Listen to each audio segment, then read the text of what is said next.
This program features live coverage of an African safari and may include animal kills and carcasses. Viewer discretion is advised.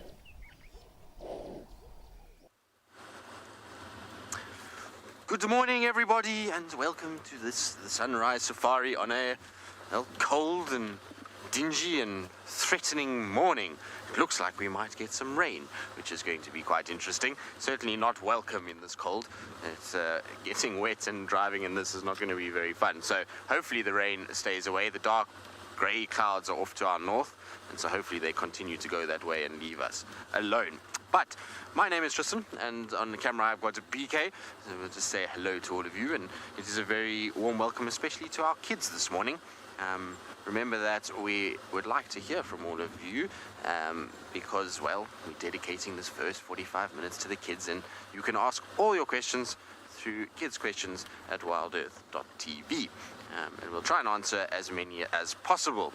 Now, in terms of our plans for the morning, what we're doing at the moment is we're driving northwards towards our boundary, and the reason why is that there was a male leopard, Tingana, that was seen last night at about 1:30 in the morning around the dam cam, and he looked like he headed north up Mvubu. Now, I haven't found any tracks for him from the Galago kind of area going north. So what I think has happened is he's gone into this area on my right hand side. So what I want to do is I'm going to loop around and check this northern boundary just to see that he hasn't crossed out already, and if he hasn't, then we know he's still around here. Lauren's going to help as well, and she's going to do the southern side of this area and go towards sort of Gowrie cut line and check if he is maybe lying up somewhere close to the dam or that area. So hopefully between the two of us we'll manage to find Tingana, but it's good that we're not seeing his tracks on this particular road, because sometimes he gets onto a mission where he wants to just mark territory, and he'll get onto the road and he just walks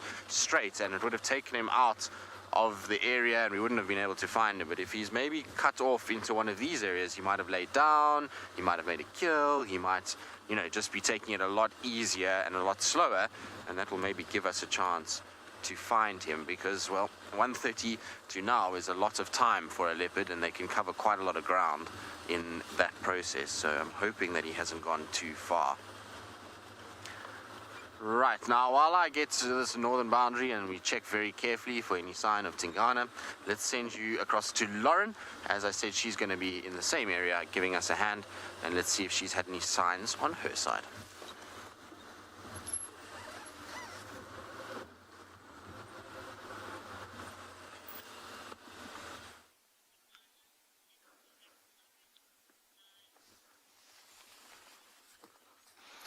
Okay, so good morning, everyone. Yeah, and what a great morning, really. We've not struggled yet. You're with me, Rowan, and then behind the camera we've got Mr. Owen.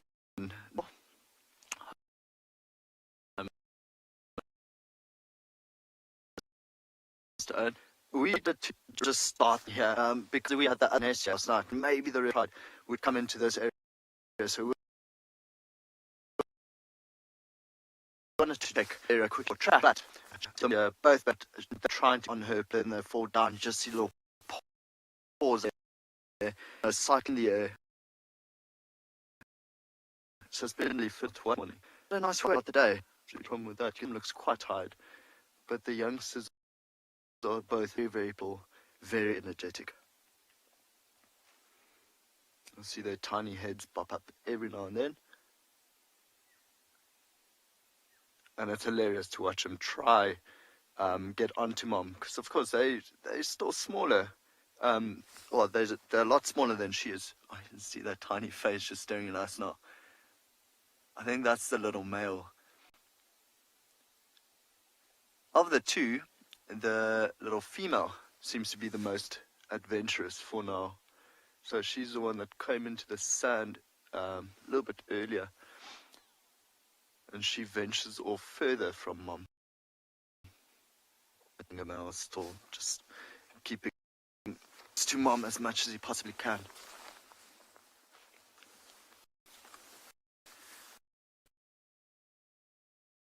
But that does look a little one thing, guys. It's got a bit of a paler, grayer color to him. Of course, size-wise, there's really no difference just yet. You only start seeing it later on. Mom just checking around for any sign of anything else, any other predators or any other animals. It's a good spot she moved to. So it's very far away from that troop of baboons that you first saw her carrying the cubs away from with Eric. So she's moved very, very far away from there. There's no troop of baboons that sleep in the trees surrounding this area, which is great. How cute is that little face?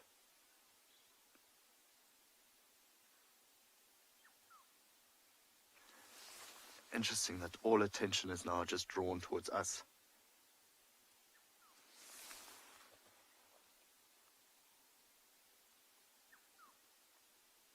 And it seems the little female has now also given up playing. She's just lying behind Mom. Just see the black tips of the ears.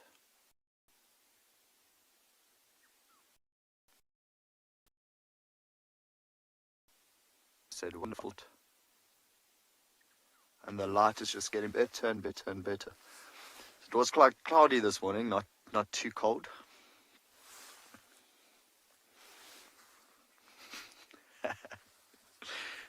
Okay.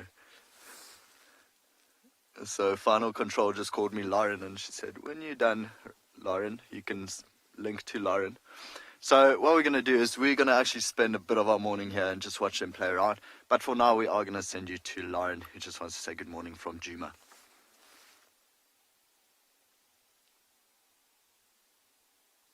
And now I'm at this junction. Good morning. How are you all? I always go live at this junction where I do need to put my head down and have a look for tracks. But my name is Lauren, and I do have David on camera today. And I'm sure everybody has told you what a tricky morning it actually is in terms of temperature. It's cold. Got to warm those bodies up. I've had 2 cups of coffee, so I should be a little bit warmer. I know that Tristan made some tea, and I'm not sure what they did over at Ngala, but we do need to be warm. Now, I'm not being rude. I just need to put my head down at this junction. It always happens. But please do send us your questions for the morning. It's great to have you all on board from various countries around the world. And of course, I'm sure you've already been told the email address is kidsquestions@wildearth.tv, and we want to hear from you. This is a junction in the west. It's a 4-way, if you like. And it always gives you important information about what's happened during the night. So it's really important for us just to check, has anybody came this way? Has anybody gone that way? Has anybody gone that way? It can really give you a lot of information, and that's why I don't just want to drive past it. I want to really thoroughly check it. Hukamuri uses this junction, Tingana uses it, Mulwati uses it, Chudulu uses it, Lions use it. Oh, are you okay, Wendy? But I don't see anything, I'm afraid. I see lots and lots and lots of hyenas. Davi and I were just talking about how the hyenas seem to manage to just get everywhere. Everywhere and everywhere. I don't know if you can pick out any hyena tracks, Davi, can you? Yes, there you go.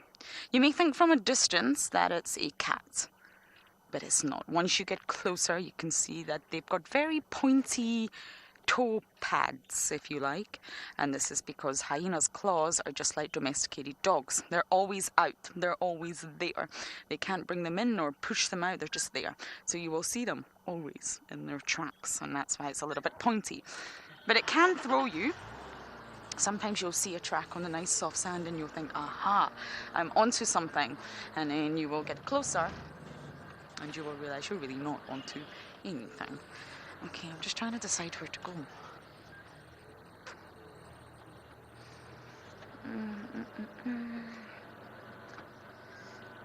Sorry, I always seem to go live at this junction when I'm making decisions, so you're going to have to watch me make this decision. What do you think, Davi? West? Yeah, me too. I think a lot has happened from the west. Last night, Tristan updated me about the Avoca tracks. Of course, Mr. Tunganana was on the dam cam. I think he's been spending a lot of time in Buffalo's Hook. There we go, more hyena, hyena, hyena.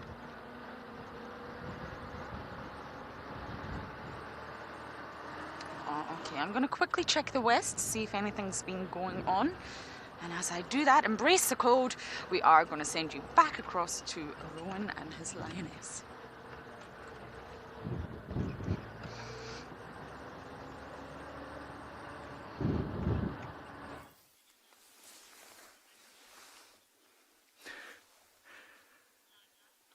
Okay, so, maybe it looks like Mom might stand up.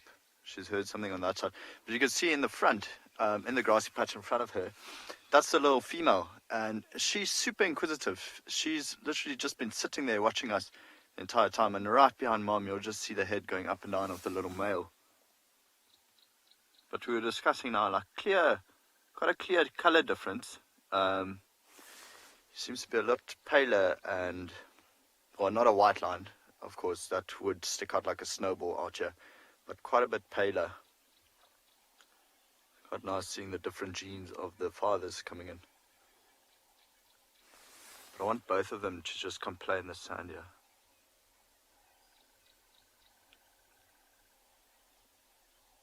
I think the little female's thinking about it, to try to come out a little bit further. And the young male's stretching.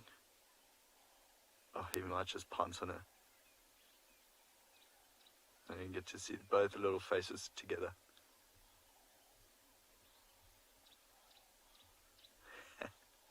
There we go. Ah, he's going to be the first one in the sand this morning. What an absolute pleasure. There we go. So I don't know, I think now when they are both in the sand, you can see the clear color difference there.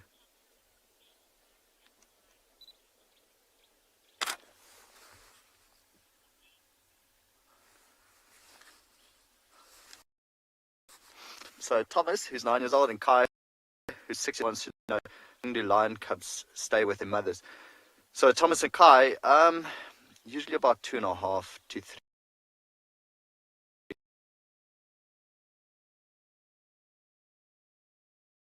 years. It's a female. Off with the pride, and they'll be pop proud. It's just moving them out. So yeah, the females would become part of the pride, and the males usually have to leave when they get to about 2.5 to 3 years old. So now the tough thing here is there's only one little male, and this one little male, he's 1 year and 7 months younger than the other males of the Birmingham pride, the other cubs. So I don't know, we don't really know what's going to happen with him. We're just going to have to wait and see. Hopefully they stick around for a little while longer and wait for him. I mean, that's what our hopes and dreams are for this young male, but we'll see. And then the little female, I'm sure she would just become part of the Birmingham pride. So whenever this female decides to introduce these cubs to the rest of the pride, which I don't think will be very soon, I actually hope it won't be very soon, we'll have to see what happens from there. But our males are usually the ones that leave the pride, and the females just stay with the pride. Unless if the pride becomes too big, then usually, or sometimes they split off. That's why on andBeyond and Ngala, we've got the Birmingham pride and the Birmingham breakaway pride.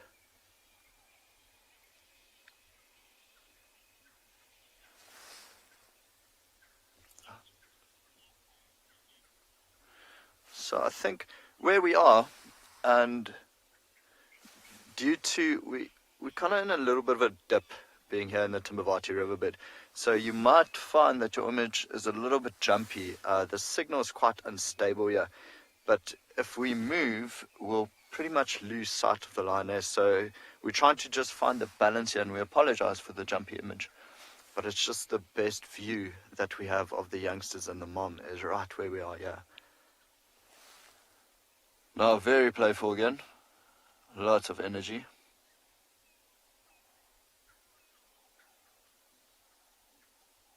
I'm excited to see what this lioness is going to do once she does introduce it to the pride, the cubs. She's been an excellent mother so far, and you know, it's her first litter, so it's all very exciting for us. How beautiful is that sunlight now on her face?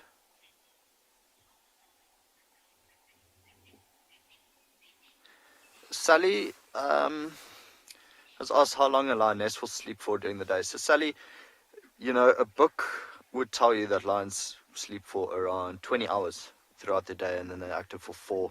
The sad reality is that these lions don't read our books.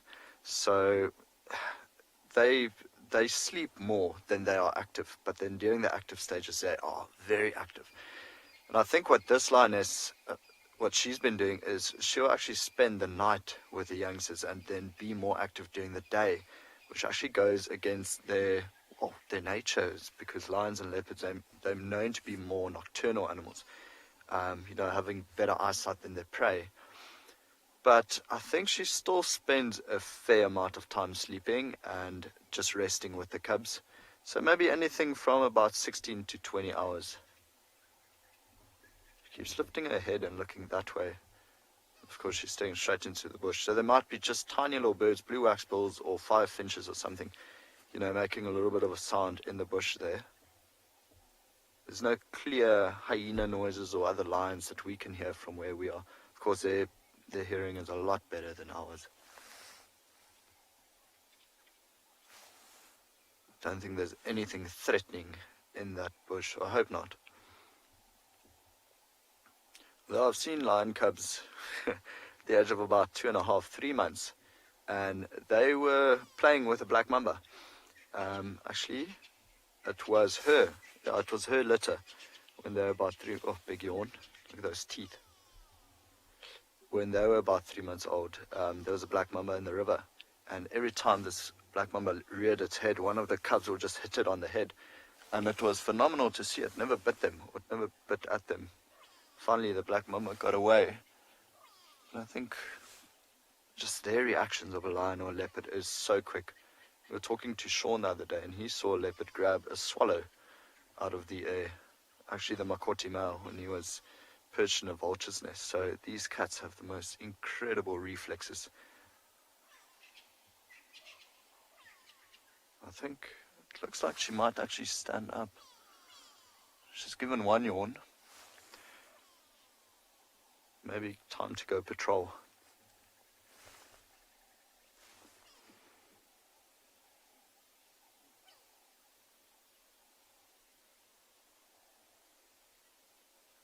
It's also nice to hear the bush waking up, so all the birds starting to call. Every now and then there's a vulture that flies overhead. They are nesting in all the large trees along this dried up riverbed. Kind of nice sound hearing a vulture fly over. Actually very loud.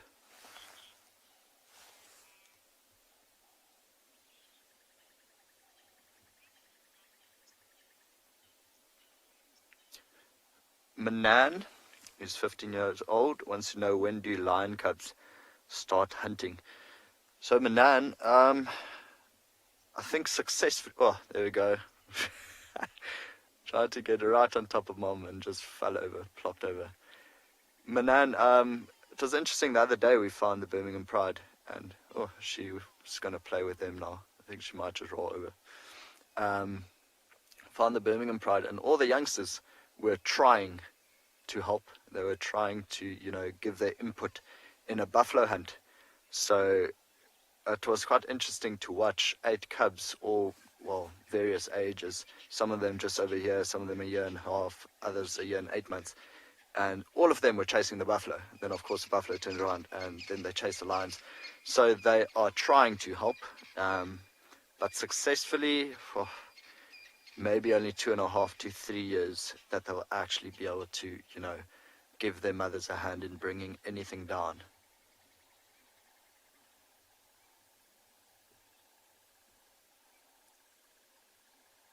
Starting to groom her young sisters.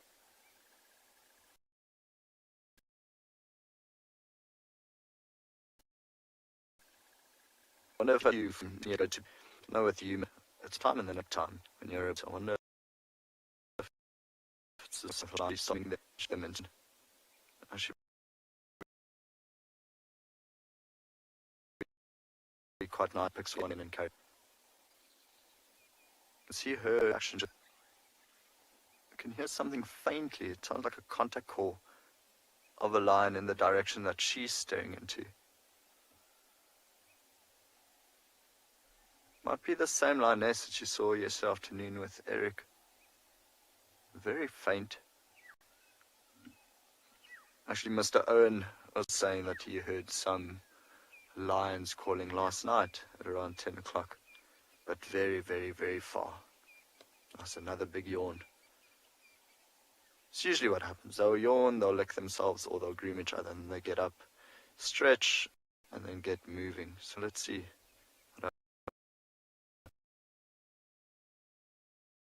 And she just another yawn. Tiny running around in front of her. Another big yawn.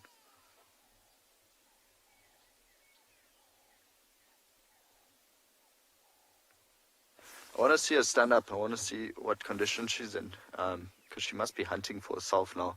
I don't think she's struggling. Okay, well, while we just sit here and wait for whatever else is going to happen, we're going to send you back over to Lion for now, who's just bumbling around.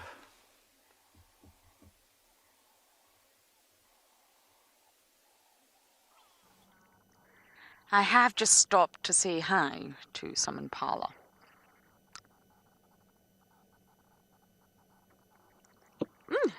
Bless me, sorry everyone, that was a sneeze. I apologise. You have to pay attention to the impala. The males are not the best ones to pay attention to. We do have 3 males here. But still, it's always worth stopping. I needed a little bit of a break from the wind. And I'm very indecisive today. I want to check everywhere. I know that Tristan's working hard in the north. So I'm trying to make my decision on where we should check.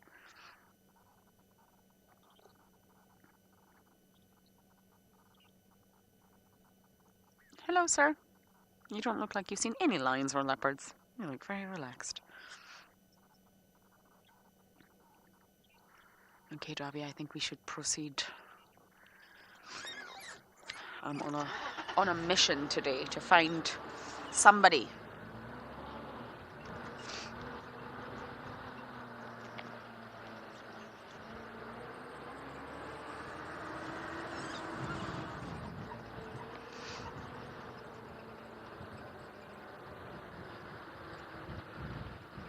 Annabelle, you're asking, do we ever see rabbits?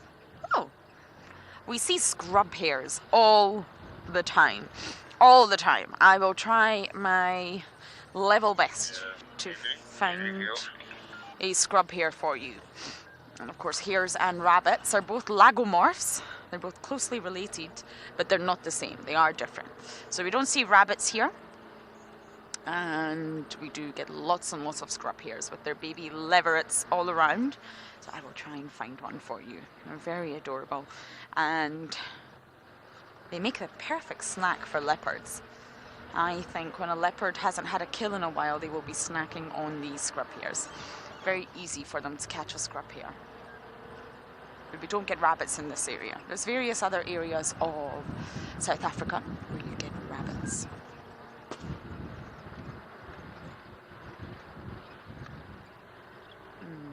No tracks. Nobody has walked this road, I'm afraid. Which means we need to come up with our plan B.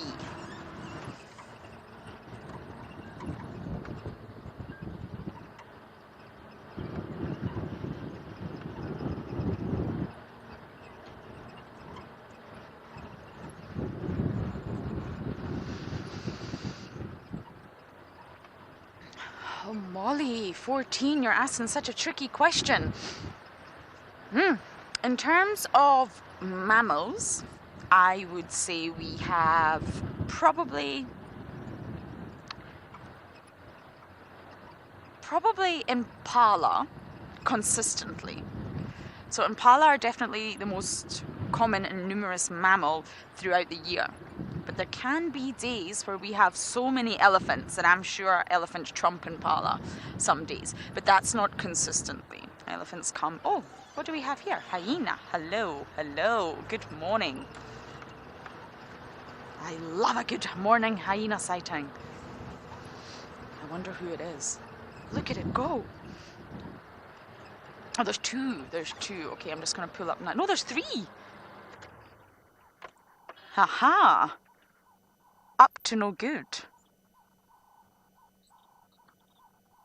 I bet you they're trying to follow something. Tristan thinks the avokas might be around, and I wonder if they're trying to follow lions or leopards. That's what they do. They use their nose to try and see if they can find a predator, follow the predator, and hopefully that ends in food.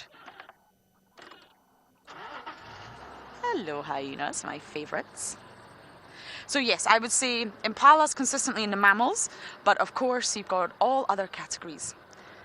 I think in birds, it would be the red-billed quilias. They're the most common. They're said to be the most common bird around the world. That would probably be the most numerous. And can't forget your insects. What are you doing? Hello. Termites, I think. In terms of insects, termites would be the most numerous. Amphibians, I'm not actually sure. I don't know what amphibian is the most numerous out here. What are you guys doing?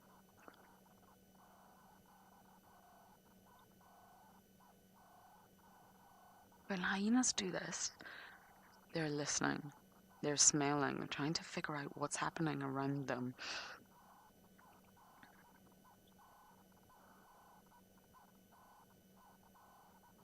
Clementine, you're 5 years old. What a beautiful name. It can be any number. The Djuma clan is very, very small with only 5 adult females. And females are, of course, the most...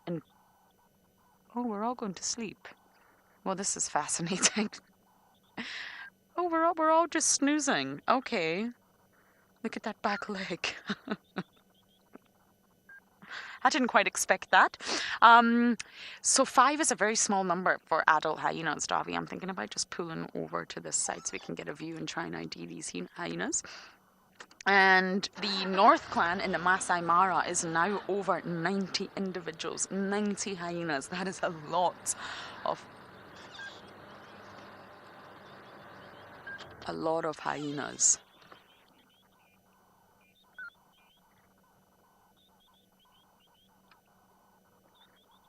Sorry everyone, I'm just listening. The impalas are snorting, but I wasn't sure if it was actually alarm calls or nonsense.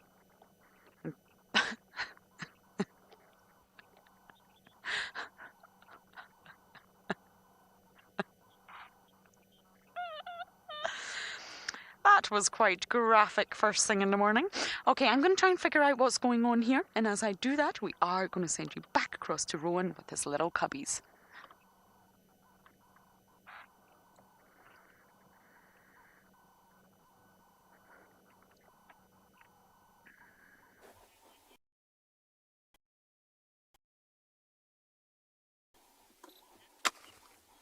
And the art, and it went further and further away. Come over and Brave. Actually, Mom's watching them now. And then most of their focus is still on us.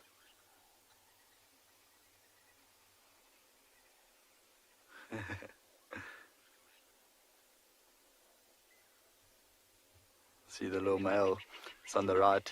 He still wants to play. He's trying to trip his sister. See how they deal with this Franklin coming in. Sorry, Spurfall.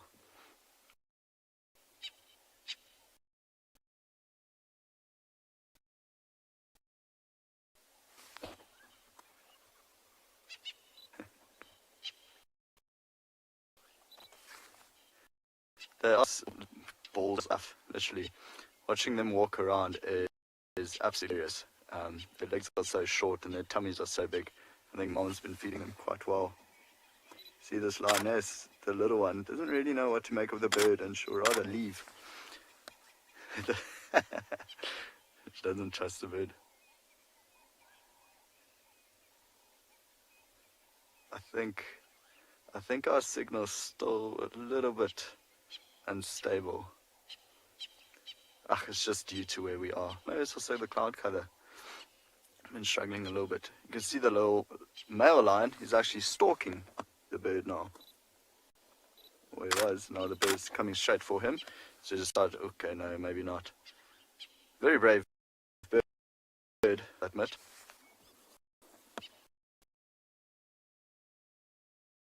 Usually these so far are relatively close to predators. I don't know why. Very, very brave, I guess. Oh, see, he doesn't want to back down fully, but he also wants to play with mom now because his sister started it. There's a bit of jealousy going on there. She's running through the grass. There we go, playtime. Oh, this is just absolutely amazing.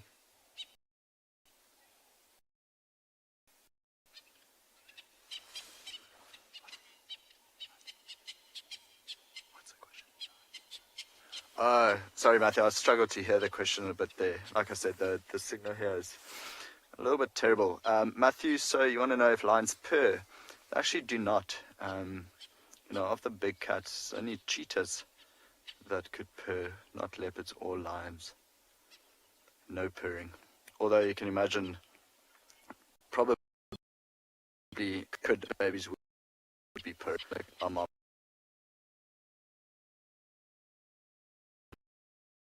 Big, but see so actually this of the mom's head, maybe a little bit smaller. So even them coming into the sand like this, I got a question the other day asking, what are their major threats? And it's literally everything. Everything is against the life of a small lion here, just because basically everything's going to know that they'll grow up to be the apex predator. So just sitting here, we could hear Varro's eagle owl, and the size that these little lions are now, even that eagle owl would be able to pick them up. Luckily, they don't venture far away from mom at all. And even the birds, even the spurfowl, scared them back into the bush.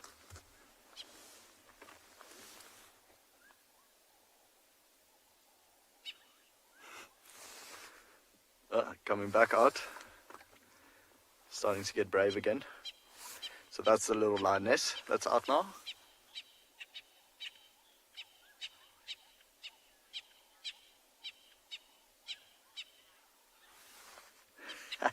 Josh, who's 5 years old, absolutely, yes, yeah, one lion yawning makes other lions yawn, and I found that even a lion yawning next to us would make me and my guests yawn as well. But I don't think the lioness is going to like all the birds chirping right next to her, so I think she might just move them in. Birds are basically chirping because they see a predator, which isn't very good. Maybe the little lioness will chase them away. But Josh, absolutely, yeah, it's like people, it's a little bit of a contagious behavior, if I can call it that. That when I yawn, Mr. Owen will yawn, and if this lioness yawns, it's usually the rest of the pride will start yawning as well. But then it's also, for them, it signifies that, it's basically time to wake up and let's go. It's funny to see what the little lioness is making of all the birds. So she's just intently watching them. I think she might want to stalk one. Wouldn't that be funny?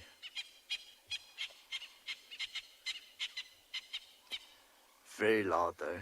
Very, very loud noises. No, they've decided they're not going to take on 3 lions.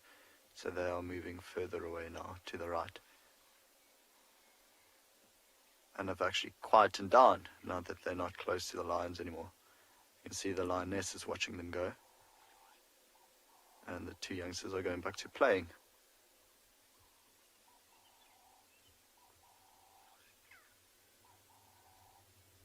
So much energy.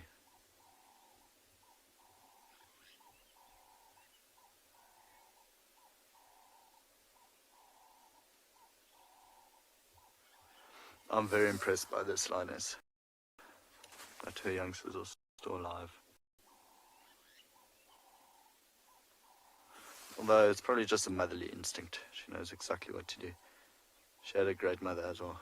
Or she has a great mother as well. We might spend a bit of time a little bit later on I'm trying to see if the Birmingham Pride are back. You know, if we can find any fresh tracks or signs of them. But for now, I'm quite content. And I think, Owen, you content? Owen's also quite content just watching two lion cubs play around their mom. He says it doesn't get much better than this. And I absolutely agree.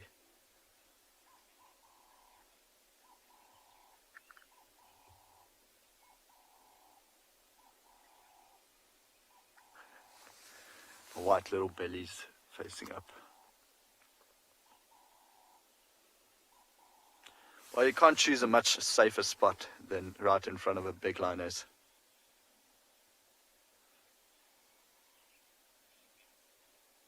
Okay, well, so for now, we'll probably spend a time here, and I'm not quite ready to leave, but it sounds like Tristan is tracking, so let's go find out what he's tracking.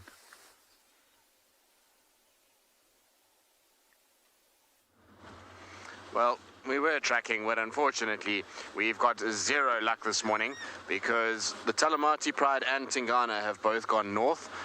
So it was a bit of a mess to try and figure out who was who because the Talamatis and Tingana all walk together. But you can see in front here there's tracks already for the Talamati Pride going in the opposite direction. They eventually cut north. That little middle patch, if you go forward a little bit, Beaker, up a bit, that there where it's smooth, that's where a lion has been lying on the road during the course of the night. And it's the entire Pride plus one evoker that has walked along this area. So there's female tracks, cub tracks, male tracks, and like I say, Tingana joined in all of this for a little bit, and he also went north. So they all went north at Tambuti Dam. And unfortunately, that's kind of where it ends for us. We can't follow any further than that. So now I'm just heading to the far east, going to try and see if we can find any sign of maybe Tundi and the little ones. And if not there, then we'll probably go south towards Chitwa. But what's interesting is that the guys in Buffelshoek have just found another male leopard just north of Tambuti Dam. Now, like I say, Tingana's tracks head there, and there's now a different male leopard, they're telling me. Not far at all, maybe 800 meters to the north of that. And so I wonder if Tingana's maybe responding to that, or if there's something that's going on there. So we'll kind of just keep an ear out and see. Maybe it'll turn and they'll come back sort of southwards. But at this stage, there's not much we can do with either one of those tracks, which is a little on the frustrating side, but is the way it goes. Some days things go over our boundary and away from us, and other days they come to us. So we just got to take the good with the bad, and it's always a good thing to be patient. When you're patient, good things eventually come. I remember I was having a chat to James the other day. When James was having a bit of a leopard drought, he was struggling a little bit to find them, and was just having no luck whatsoever. And I said to him, good things will come eventually. Just got to keep trying. And then the next morning, he managed to find Tundi and the cubs for the very first time. So it's a good lesson there somewhere, that being patient and just keep persevering, and you'll eventually get a good reward for all of your effort. So what we're going to do is just check, like I say, Buffelshoek Dam, then we'll go along and we'll check Cheetah Cutline, and we'll just make sure that there's no sign of Tundi crossing onto our side. Even if she's not with the cubs, it'd be nice to kind of pick up tracks with her, or for her, and find her. Any leopard actually at this stage would do, that's for sure. So we're going to see if maybe Buffelshoek Dam yields every now and then on this northern boundary. So it's not like animals are desperate for water right now, but because it's cool still, hopefully the cats are still going to be fairly. We'll get lucky and pick one of them up.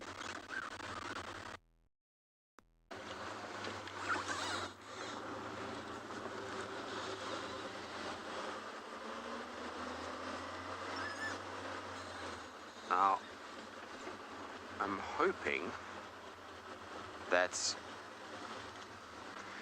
Tundi decides to bring those back at some point, because I really want to see them.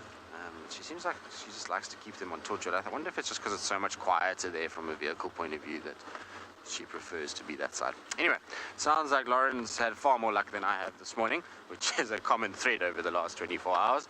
So let's send you across to her with her hyena.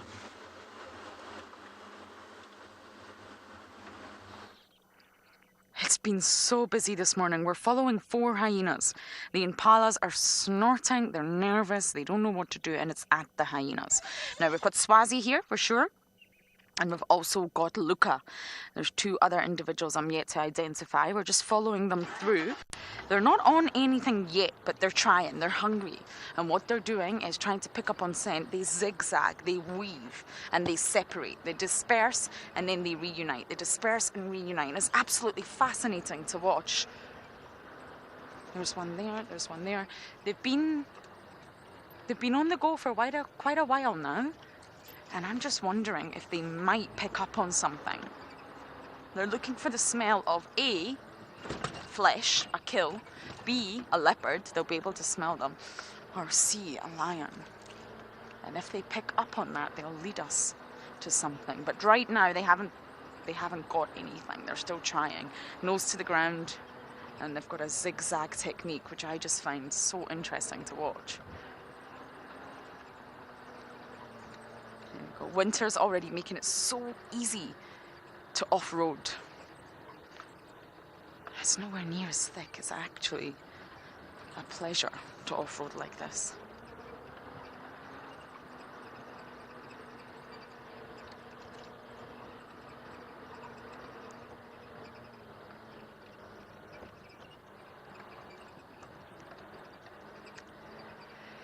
Joshua, you're asking about ribbon.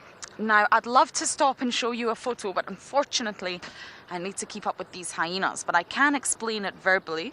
Ribbon got her name because of the markings on her side. There's a little ribbon shape, which looks like almost like the breast cancer awareness ribbon. That shape, and that's exactly where her name came from. Now, Ribbon's probably the most easiest hyena to identify because of her ears. She has a butterfly ear, and it's beautiful. It came from some injury, this way, and her ear looks like a little butterfly. And I think Ribbon is probably the easiest hyena of all the hyenas, maybe other than June, to identify. And I would show you a photo, but I need to keep up with these guys, or else I'll lose them. But maybe when we stop later, I can bring out my phone and I can show you that little ribbon, and I can also show you her ear. She's huge as well. She's a big hyena. What are you guys up to? See? Nose to the ground, smelling everything. Come on, Swazi. Lead us to a leopard. And they very often do. We followed hyenas before and they take us exactly to what we're looking for. Now this is Swazi, Pretty's son. Pretty was a high-ranking individual. We always thought she was number 2. We do believe she's passed away, which is really sad. She was an epic hyena. Don't quite understand what happened to her, but she was not in a good way. And Swazi is probably standing so close to the car because he is very familiar with humans. He is the individual that pretty much lives in our camp. He joined us at dinner the other night as well. And very comfortable around people because he sees us every single day. He's turning into quite the lovely hyena. But because Pretty was high-ranking, I also wonder if Swazi's in quite a good position. He has lost his mother, which is terribly sad, but he's maybe still got that sort of rank and he's still got respect. Because Pretty passed away just as all of this was going on with the clan, the matriarchal takeover. So I think Swazi's in quite a good position. He seems to have a really good relationship with Ribbon as well. And since she's the matriarch, that's exactly what you want. You can't decide which way to go.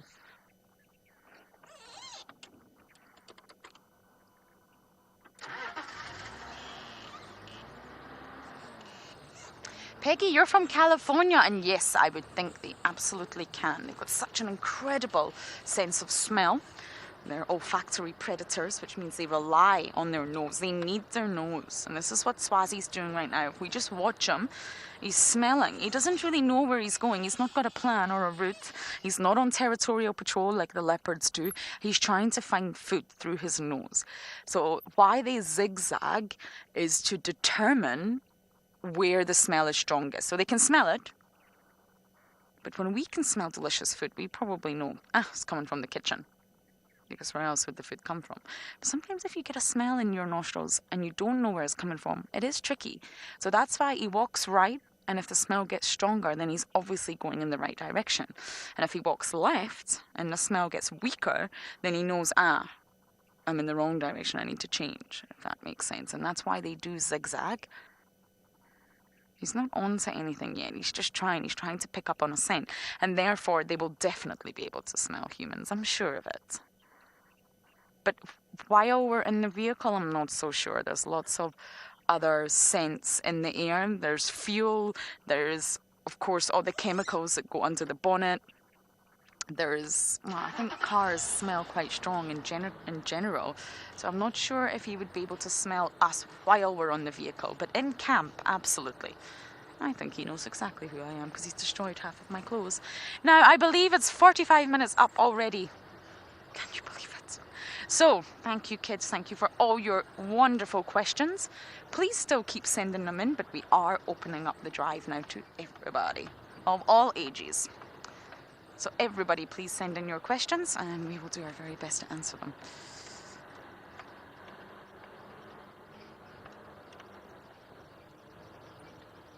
Oh, I've completely lost him, Darby. Can you see him? Oh, yes. I feel like I'm walking my dog in Scotland and my little beagle's up ahead and I'm just following behind. Now, I probably want to keep up with the others. I really want to know who the other two were. But it definitely had Luca. Luca's very, very small. Swazi's also really small.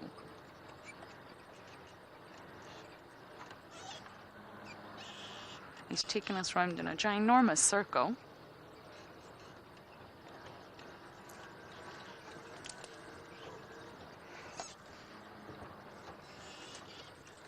Can you see how wintry it looks already, everyone? The environment is changing so quickly in front of our eyes.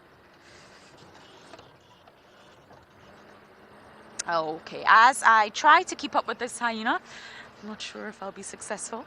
We are going to send you back across to Rowan with his lioness and little cub.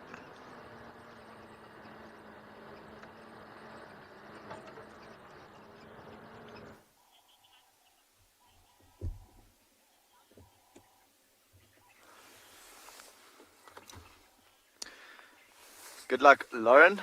Quite tough animals to keep up with. Anyway, so you can see the mom is basically fast. Well, she's asleep now. She's put her head down. Both babies are drinking. And so we think all the activity is actually coming to an end because I can imagine these babies are going to drink for a little while and then also fall asleep.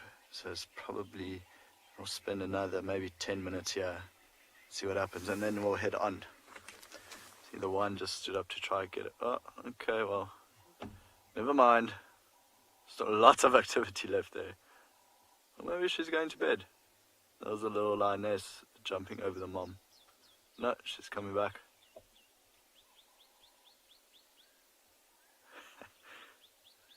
Maybe she just doesn't like sleeping next to her brother. Happens. Her brother wants to cuddle. Also going to jump over mom. I always feel so sorry for Lioness. There's literally no rest for the wicked. I mean, these babies just climb all over them. They bite the ear, the mouth, the nostril. They just bite everywhere.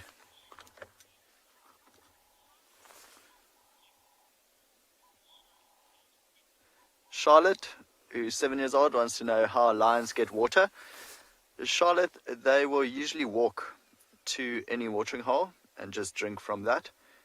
Sometimes on a misty, dewy morning, you'll notice them eating grass and they get a moisture from, or a bit of moisture from the grass that's still left of the dew.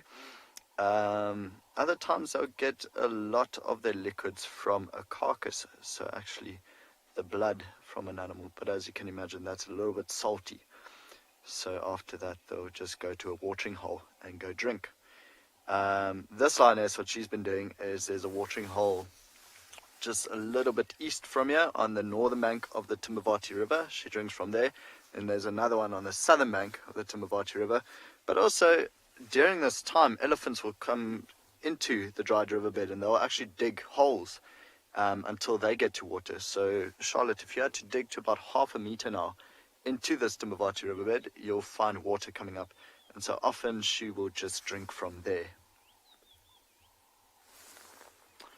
Have a look what the youngsters are doing now.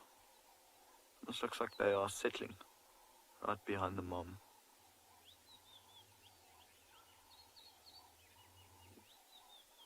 Okay, so I think what we might do is carry on, see what else there is to find. But for now, we're going to send you to Tristan, who's with some elephants.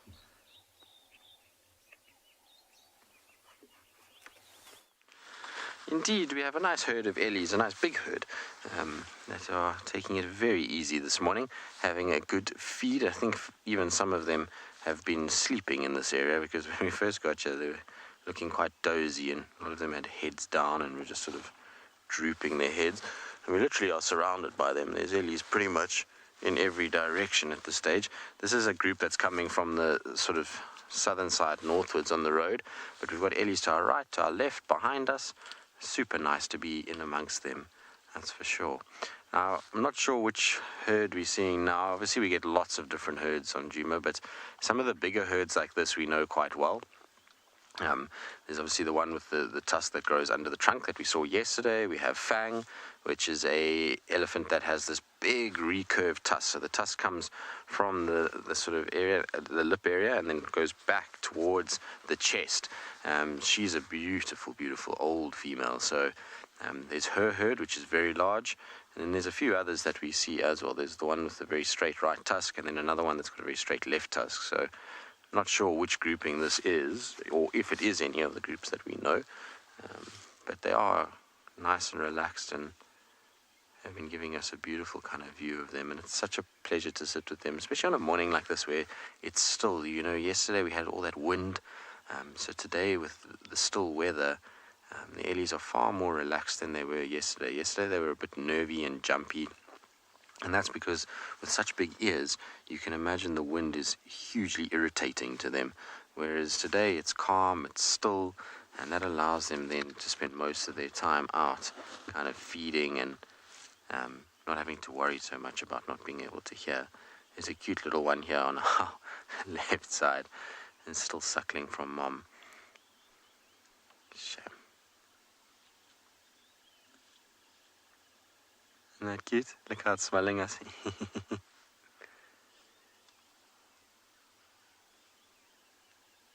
Now you'll see what it's doing. It's watching its mom feed, and this is how they learn, and how they are able to kind of figure out what foods they need to eat as they get older.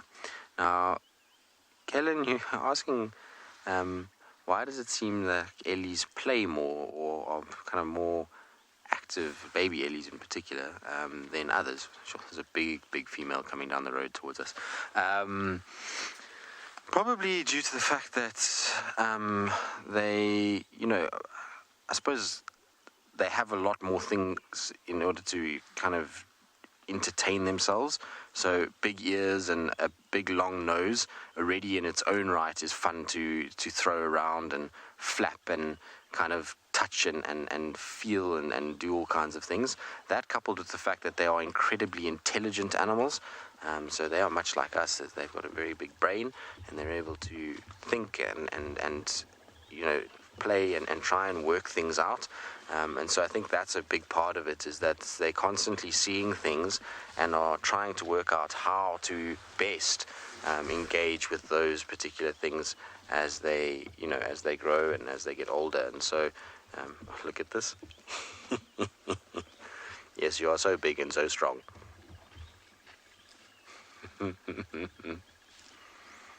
I always love when baby ellies do this. They've got so much character, young baby elephant. I don't know why they're always so full of nonsense, but they make me laugh when they're on the road like this and they do this. You can see it's all trying to basically intimidate us. And this they will have learned from their moms, when their moms defend them from things like hyenas and leopards and lions. Is a way of them kind of being able to sort of learn and show us that they are big and strong and that we mustn't go near them. because, they'll be able to sort us out. Of course, it's all just show at this age, because if I were to start the car and drive towards this young Ellie, it would run away very, very quickly. But it's just trying to kind of learn the techniques, and it'll be important later in life if it's a cow to be able to defend its own little one, and if it's a boy to be able to, push away potential competitors and various other things by posturing like that. Hello. Are you coming to say hello as well?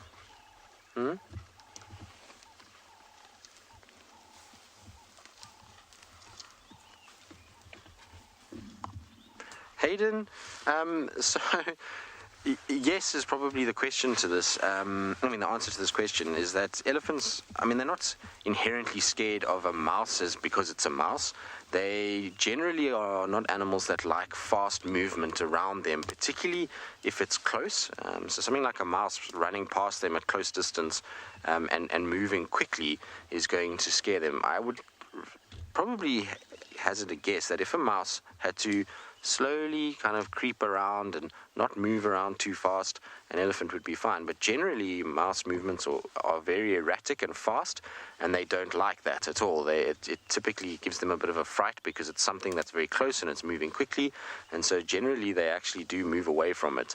It's much like the same as that they don't like wild dogs. Wild dogs are probably the one thing that gets an elephant bent out of shape more than anything else, and it's because, again, it's erratic, quick movements around them, and they don't like it at all. So they also don't like things that surprise them and not come out of nowhere. So even with vehicles, if you come around a corner driving too fast and there's a herd in the road, they immediately will react to you, much like they would react to a mouse. So it's not that they are scared of the mouse as an animal because it's going to do something to them. It's more that the movement of that mouse is so erratic and fast and so close to them that it doesn't give them time to actually figure out what's going on.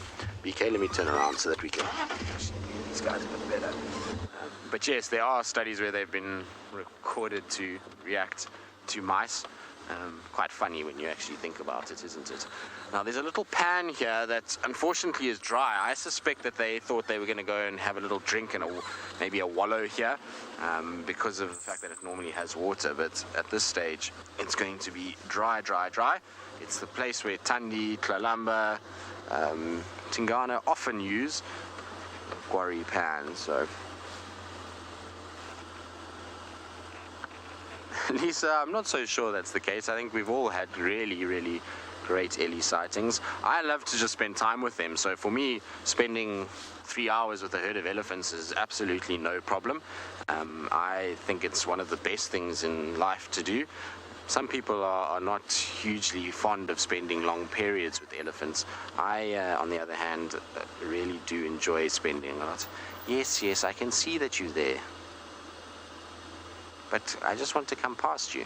You're going to be a big boy when you're older. This guy's got big tusks for his age already. When he gets older, he's going to have a serious set on him if they don't break or obviously get chipped or anything like that. But for his age, they're already quite long and quite thick, that's for sure. So going to have a nice set later in life. All right, let's see if we can go forward a little bit because they're getting towards the wallow now, and I want to see if maybe they start sort of playing in the mud a little bit, particularly these teenagers. They generally are the naughty ones that do play around in mud, but you can see they're looking for water. They're probably used to most of the pans at this stage having, and because obviously we're starting to go into winter and not getting rainfall, a lot of them are drying up. You can hear them talking. And so they've just come investigated, there's no water, and then off they go messing about. You lot are full of nonsense today, I can see it. Always cool to watch them. The rest of them will start arriving now. There's going to be a big cow that's going to come out shortly. So slowly but surely. Shame, they almost look disappointed at arriving at a dry waterhole.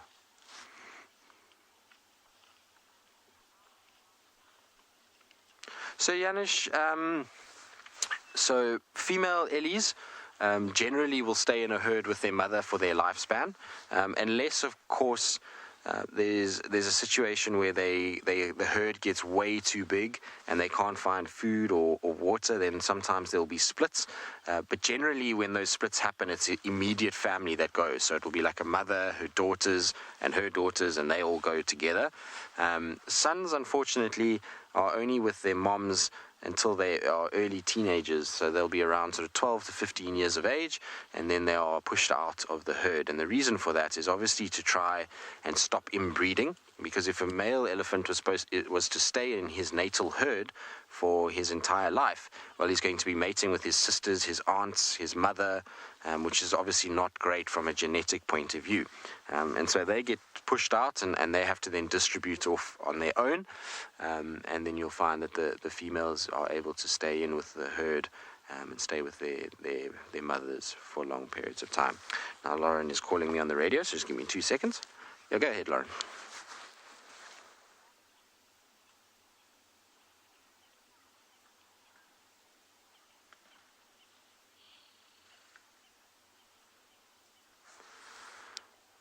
Copy. At the Tingana's tracks where he went out from Buffalo Cutline, but he came, it looks like down from where to access, so his area.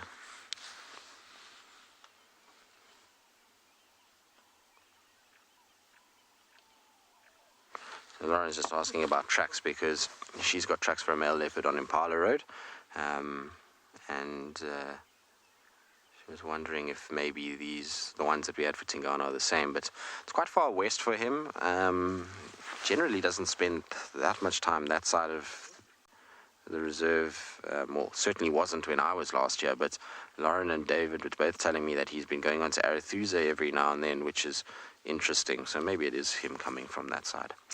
All right, well, we're going to stay with our Ellies. I'm hoping they're going to kind of feed their way towards Buffelshoek Dam. It might take a long time, but we'll give it a shot. And while we do that, let's send you back up to Rowan and see what his plans are now that he's decided to leave the lines.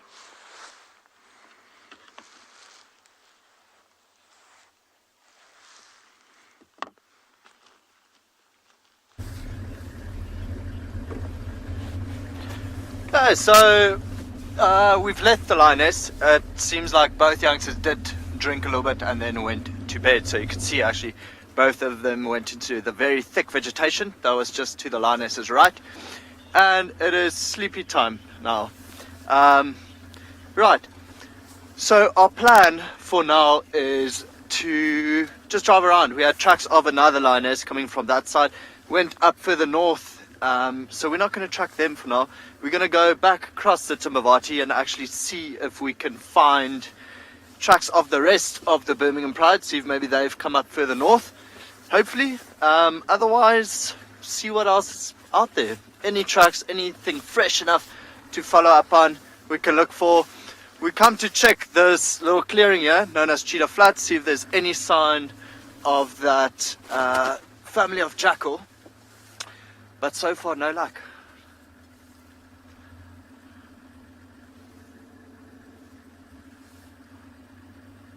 See, the clouds are still persisting, so it's actually, I mean, the sun's out, but it hasn't really warmed up too much. Should be quite a nice day. There's no wind, so it's not freezing, just quite chilly.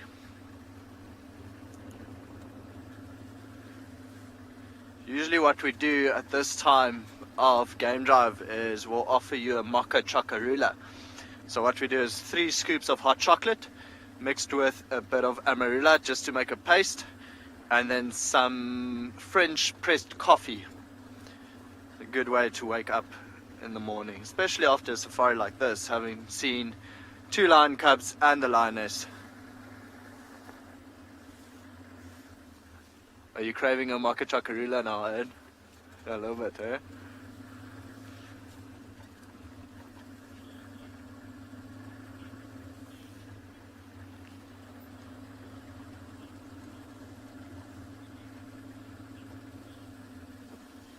There's the lions.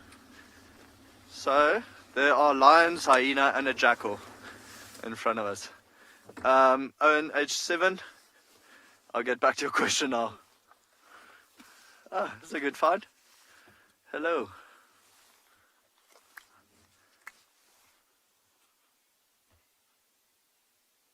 There's the Birmingham Pride. See 2 lionesses there, and then there's 2 more youngsters just to the left. I actually just want to see what the hyena and the jackal are up to.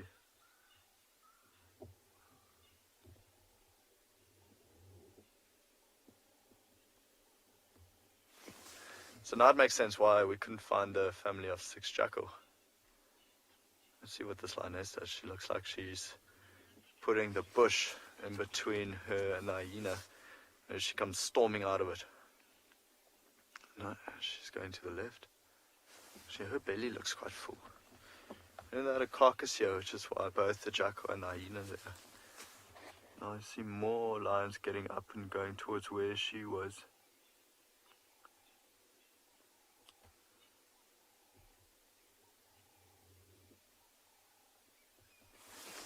I love it when the unexpected things happen. So with this pride, the last tracks were... Oh, what's the jackal carrying? Okay, so it looks like there's a small piece of bone hanging from his mouth. He's trying to run away from the hyena with it. So there was a carcass. Not too sure what it was. I can't see a head, or it might be on the lion's side. But the hyena didn't get anything. Actually, the cunning little jackal beat him to it. But like I was saying, I mean, the last tracks we had of the pride, it was very far in the south and to the west. So we couldn't find them yesterday or even the day before. And now, boom, there they are, centre of the property. Oh, the jackal's going back for more. Brave little jackal. So to get back to that question, which mothers are the best in the bush? So, there's another lion coming from the right. Every time I want to answer the question, something happens. Hyenas, I would say, are probably some of the best mothers. Yeah, I think outstanding mothers. Lions tend to be very good, although some of the females we've had on this property have been shocking mothers. They just lose their cubs or forget about their cubs. I've heard about the same thing happen with leopards, but I've never heard about hyenas losing or forgetting about their cubs. That line coming from the right now looks like one of the youngsters. Let me see. It's one of the young males. So in a bit we'll drive around and then see. Oh, the belly is also full. Actually, that might be a lioness. Very tough to tell from where I am. But I think let's go around. Let's go see what they're up to. Yes, that jackal golfed down that little bone.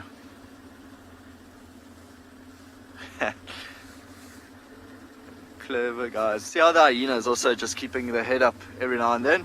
See what the lions are doing. Don't want to get too close. Ah, and there they are. The Birmingham Pride. Owen, first white lion. Yeah. Nice. Awesome, awesome, awesome. There we go. Let's see where we're gonna park.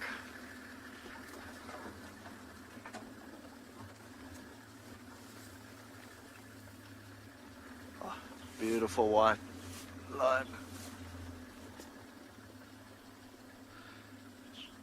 Richard's asking if jackals have a better sense of smell than lions. I think they'll pretty much be on par. I think hyenas have the best sense of... Actually, I wouldn't be too surprised if a jackal's a little bit better, having a longer, almost muzzle. But I think it wouldn't be, a significant amount. How beautiful is this? Here's the Birmingham Pride again. Let's see what that young male is here.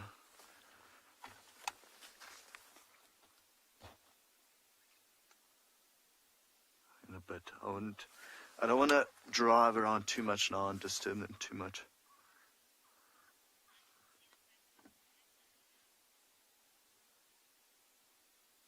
It looks like there are 5 adults here. Let me see. 1, 2, 3, 4, 7. No, okay. So 8 cubs and 4 lionesses.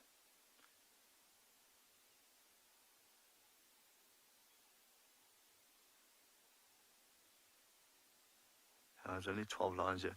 So the Birmingham young male is not here. And from where we're standing now, I can't really tell you what they ate either. But welcome back. Nice to have you guys here. Back on Central Ngala. See, things just work out. You go out without a real plan and say, okay, we're just going to take whatever the bush offers us. And that's how you do a safari. It's like the hyena and jackal. The hyena's still here. Can't see the jackal. But on the fringes, actually quite far. So to give you an idea, as a crow flies, they are now probably about a kilometer away from the other lioness with her cubs. And then the lioness you saw with Eric yesterday afternoon, she'd be here as well. So she joined up with the rest of the pride. But you can see all of them full tummies. Actually, some of their tummies are a lot bigger than the others.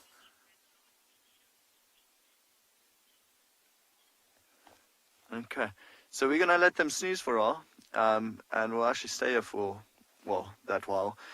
But for now, we're going to send you back to Tristan, who's still with his ellies.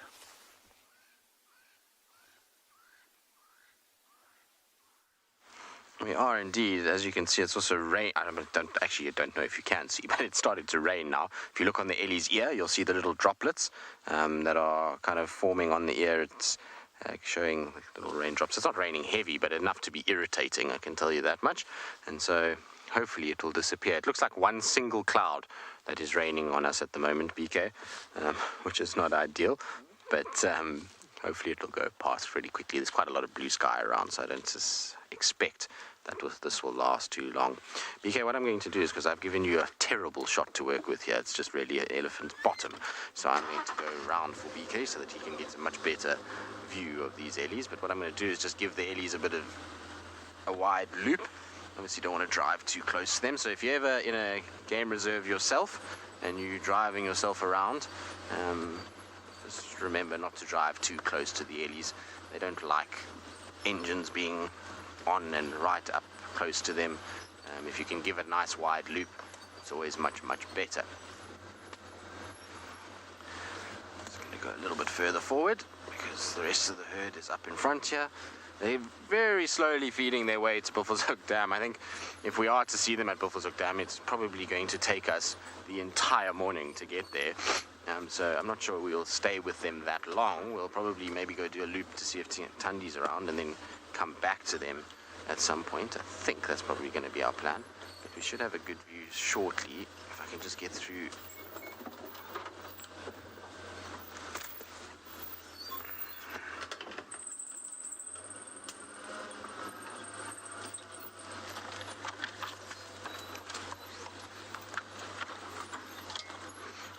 Alright, so here we go.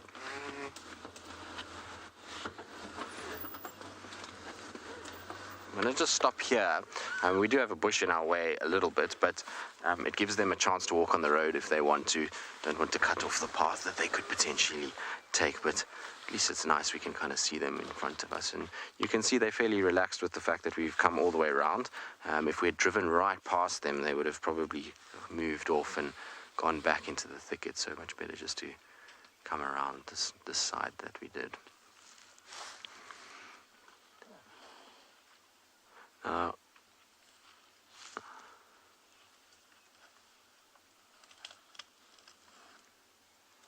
Aaron, no, ellie herds do join together at times, especially if it's in some way related. So what you'll find is that sometimes in summer and winter, you'll get separations and joinings of herds based off resources. So sometimes in summer when you've got extreme amounts of water and food, sometimes the ellies will break off into quite small groupings as they go and just kind of figure out where they want to eat and what they want to do. And in winter, the same thing. If things become incredibly hard and there's not much food and water around, sometimes the herds being too big creates a problem, and they'll then split off into smaller groupings. But yeah, they come in and out and do join. I've seen, there's a particular elephant that we see here, and I'm not sure she has been seen lately. I don't know. BK, have you guys seen short trunk lately? So there's an elephant here that's got a very short trunk.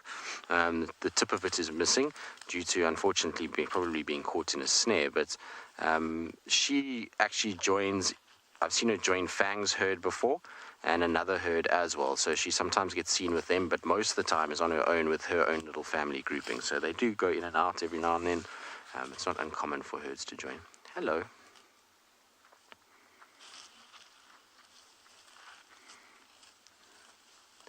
I'm just going to keep quiet for a little bit just so you can hear this elephant rummaging in the foliage.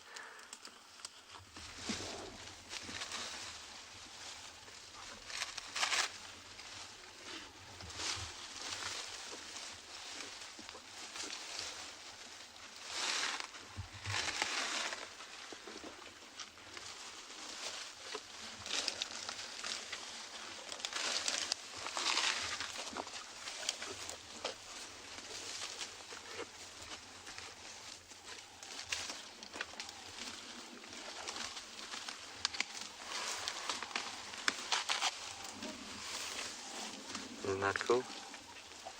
Amazing how you can hear all the little leaves being stripped off these branches.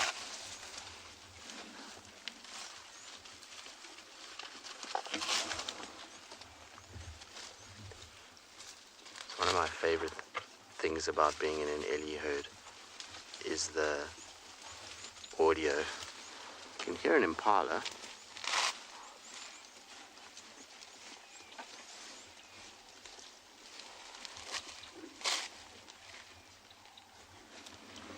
Impala snorting. Hello. She's got all the wattle leaves stuck to her forehead from walking through. Shame, girl. You've got decoration all over you. That's what happens when you walk through wattles at this time of the year. Is unfortunately they end up falling all over you because the leaves are so fine, and as they start to dry, they become incredibly brittle, and if you touch the bush, well, you just get this like kind of raining effect of these small little leaves, and they stick everywhere. Even for us in the vehicles, they become an absolute nightmare. They clog up the footwells and they're all over the bonnet. It's a pain. You've got to kind of clean them off every day. So a wattle is not a tree that you want to walk into at this time of the year. But as I was saying, it's just one of my favorite things about being in an elephant herd is more the audio that you get from them. Just listening to this impala in the distance.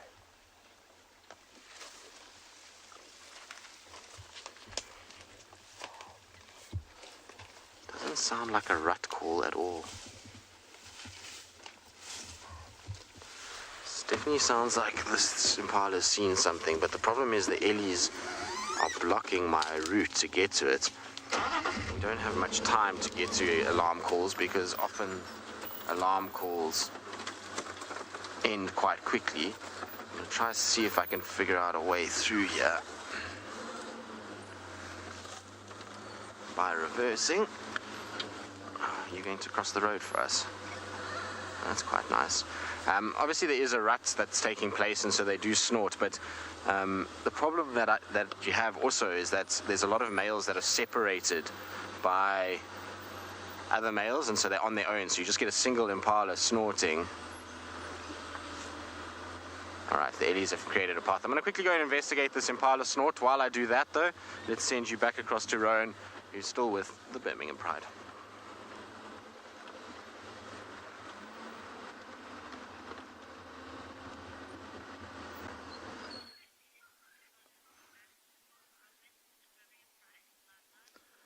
Right, so as you can see, just a whole bundle of lions. I think in a little while, maybe the little white lioness lying down there in the background, maybe she would get up. Oh, it's on cue. There we go. While we've been sitting here, we've just been looking around, looking at the jackal and the hyena, and managed to figure out that they killed an impala. I think the hyena had the impala horn in its mouth. Now the jackal's just chewing on the bit of horn left. Not too much left at all. You just see the horn flick up every now and then. You'll see it soon. Because the lions aren't moving at all, I think the little lioness is quite comfortable there in the sun. But yeah, so not too much left of that carcass. I think that Jack was just trying to pull off any bits of meat that's still left on the horn there. It makes sense though. I mean, looking at the lions, some of them look a lot fuller than the rest. So I don't think not too much food, especially for 12 lions like this. There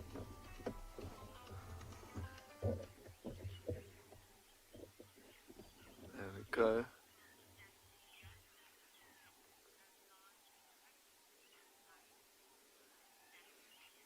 Battalier calling it a large puddle of light. Oh, I wonder what they heard now. See all of them looking in the exact same direction. Those lions calling. Be the two Rossmels calling from west of us. Okay. Yeah, that was quite a full-blown roar. You can see none of the lionesses actually lifted their heads, just the youngsters. So Battalier commented this is a large puddle of lions. Absolutely, just one big furball of teeth, claws, and lions, I suppose. Quite nice to hear the lion roaring in the distance there. Don't know, I'd say it's maybe about 3 kilometers away, still not too close, but you could hear it quite clearly. You can, it's actually quite funny to watch them wake up. Just see the eyes getting smaller and smaller and smaller, and then head back down. But yeah, this is basically them for the day. So, you know, you can still see a bit of blood on all of them.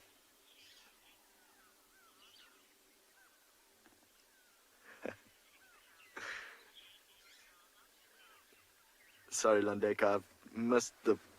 Did you ask JX Barmer? Wants to know when's this lion going to turn brown? Oh, no, am I right there? Is it? Oh? Wondering if it is turning brown. Oh, the white lines. Yeah. Wondering if the white lines are turning brown. You know, they might be a little bit dirtier.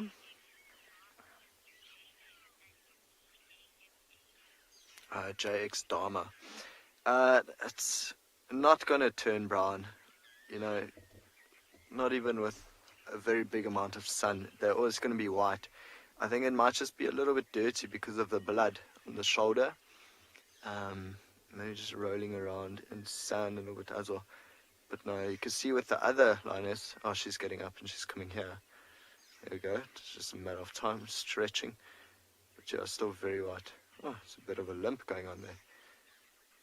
Maybe got into a tiny bit of a scuffle when trying to eat from the carcass. But nothing too serious. Can't see any wound or anything on that paw. I think it's just because she was lying down that she's struggling to walk on that a little bit because it's cooled down. It's always funny when they sleep. I mean, she nearly just kicked the other lioness on the nose and then falls asleep right next to her. There you go. But you can see a clear color difference between the tawny and the white one. So no, they're not going to turn brown at all. They'll always be this color. Oh, sleepy time. I think all the cubs are just sleeping today. The younger ones, we left with the young lioness. They went into their den. These ones, they're not going to move for the day. They might follow the shade as the sun moves around. But otherwise, very sleepy. This would be their spot. Which is actually quite nice for us, so we know exactly where to find them this afternoon. Oh, lovely, eh? With the legs sprawled over the other one. Quite nice being social animals, how there's always a touch between them.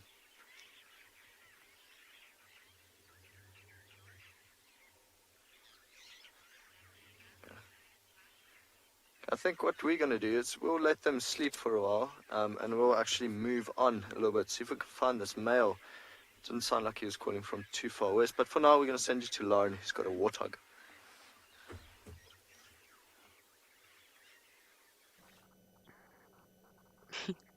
I have 2 warthogs. You're not going to believe where we are, everyone. We're at the hyena den. And the warthog was actually sitting in Ribbon's normal spot. So straight away we knew there's no hyenas here. I think the hyenas are onto something. There's somebody with a kill. Be it lions, be it leopard, I don't know, but the hyenas are onto something. I know it. I just don't know what they're onto. If Ribbon's not here when the sun comes up, then she's feeding, she's eating. Or she's trying to scavenge. Warthogs, do you know this is a hyena den?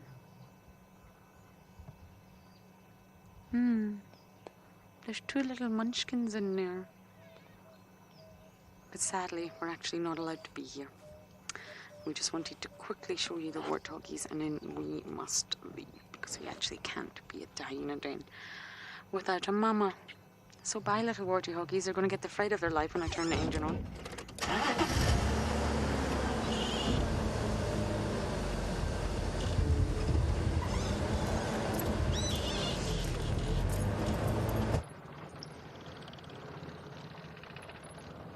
Sheena, you're seeing cute little piggies, aren't they? Although they're big, they're actually not quite little. These warthogs are big, and I'm convinced it's the same 3 that we always see in this area. A little family. But I didn't expect to see a warthog in Ribbon's place this morning, I must say. I'm rather shocked. But we did. So I'm convinced the hyenas are onto something. I just don't know what either. So we followed tracks. My update before I forget to tell you. We found fresh male leopard tracks all the way in the west, coming up in Pala Road, for any of you that do know the reserve, and in east along power lines, and in east onto Votella access. And they're Tunganas. We can match them with the tracks that we had for Tungana this morning before he goes to the dam cam. And what that means is he's spending a lot of time in the west. I updated Tungana's map, and I'm just going to show you. Sorry, there was a slight glitch and quarantine didn't get included. Not the leopard quarantine, the area quarantine, and I very much apologise about that. So I'm just going to show you the updated leopard map because it's very interesting. I was having a look at it last night, studying it, thinking, okay. Now, this is just based on sightings. Please know that. And we'll build on it, we'll extend it. It's a work in progress. And what it's showing you is that, well, Tungana was found here on this side today.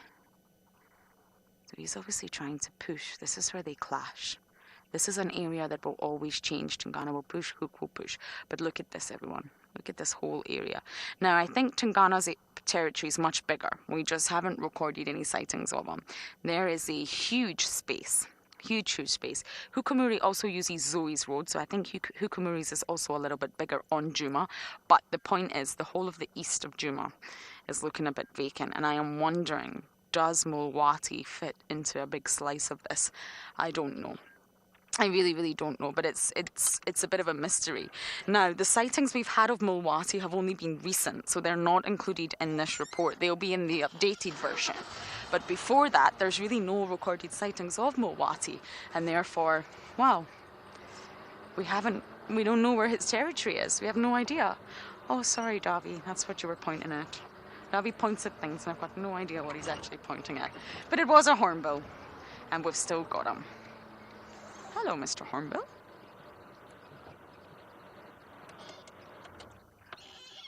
Oh, I think he's eating something. A beautiful yellow-billed. I think he had just caught something. We saw your cousins yesterday. Yes, the ground hornbills. Okay, we're going to head south now and see if we can figure out possibly where the hyenas are. And while I do that, we are going to send you back across to Tristan and his elephants.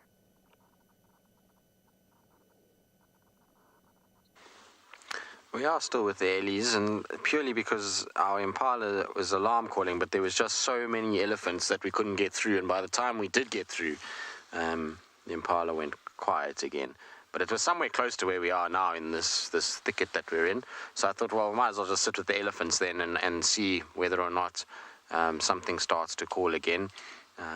But yeah, like I say, this herd is massive. It's much bigger than I first thought. When we first found it, it was only the tail end. So I reckon there's probably easily a good 30 elephants, maybe more here, which is a nice size herd. I mean, it's not a mega herd by any stretch of the imagination in terms of this ecosystem. You know, sometimes in the Kruger ecosystem, you can get herds that get to almost 100, but not common to see that. Most of the herds are sort of around anywhere between 10 and 20 individuals, so anything over 20 is considered a nice size grouping. But there's a really big female in here. She's absolutely beautiful.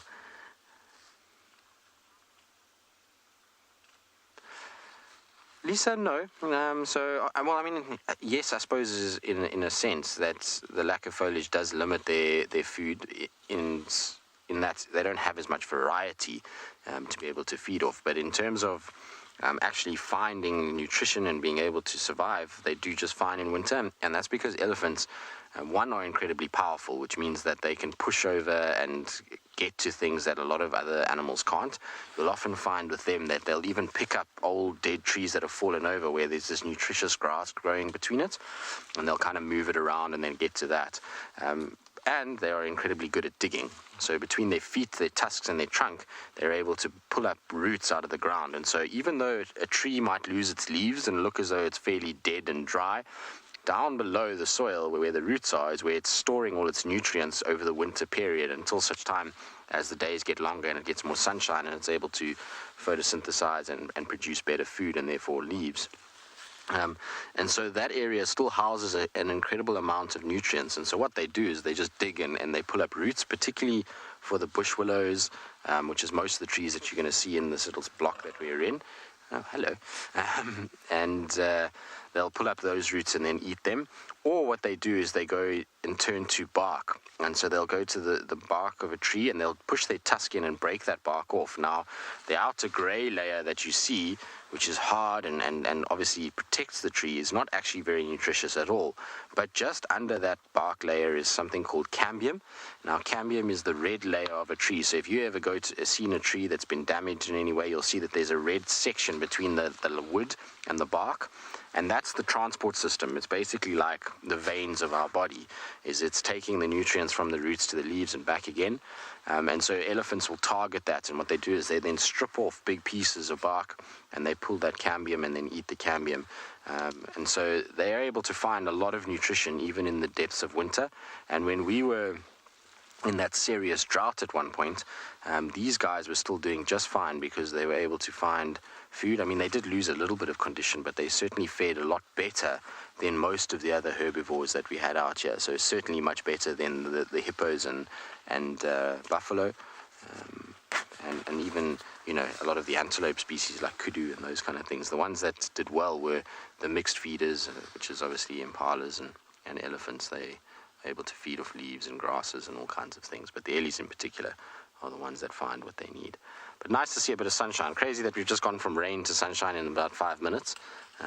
It's actually warmed up very quickly all of a sudden. It's in a beautiful, beautiful morning now, which is nice. Hello.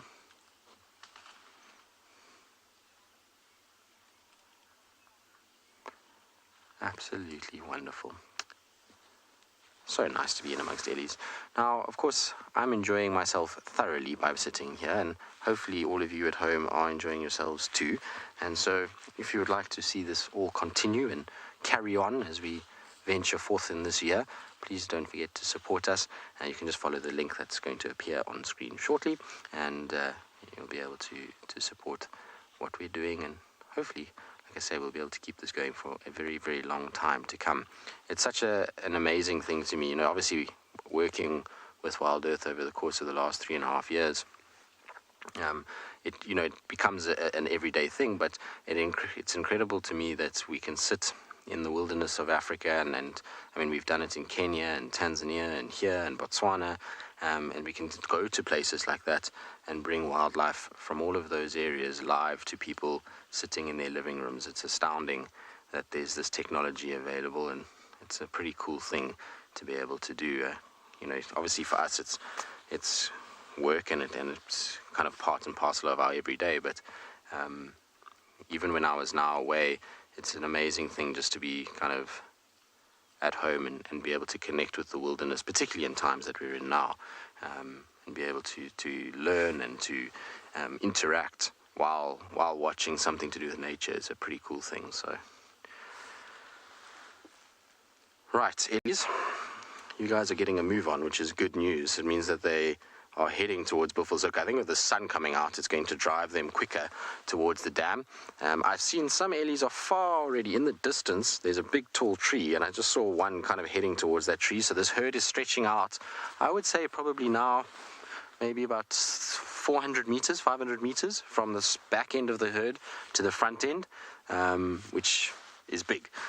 So we're going to try and kind of keep up with all of them, and like I say, hopefully we're going to get them coming out at the dam, and it's going to be really nice to see them. Maybe we'll even get them swimming, which would be quite epic. So we'll just keep up with these guys. In the meantime, though, it sounds like Lauren has got some tracks and is tracking, so let's send you across to her.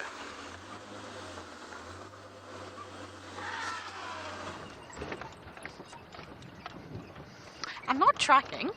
I haven't got any tracks to track, but if I do find tracks, I will track. There's nothing so far, not a single track other than antelope.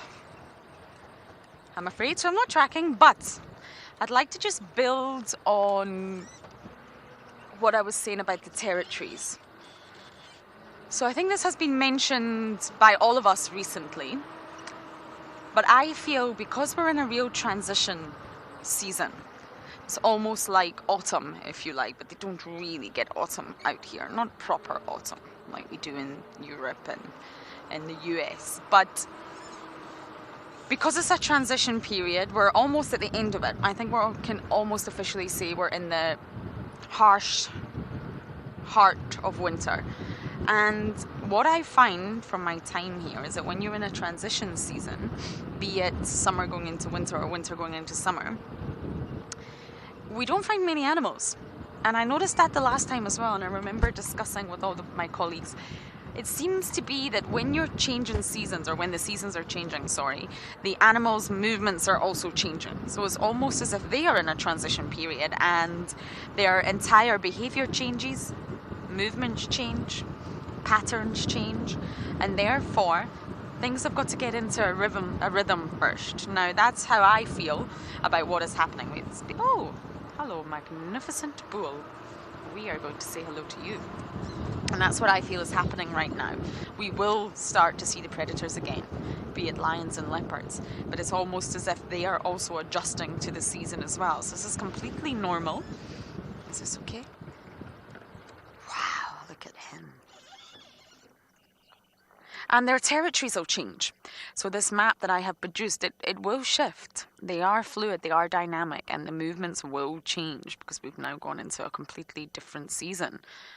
Water in winter is generally not readily available. Now, I'm not sure what's going to happen this winter because we had the most rainfall ever recorded this summer.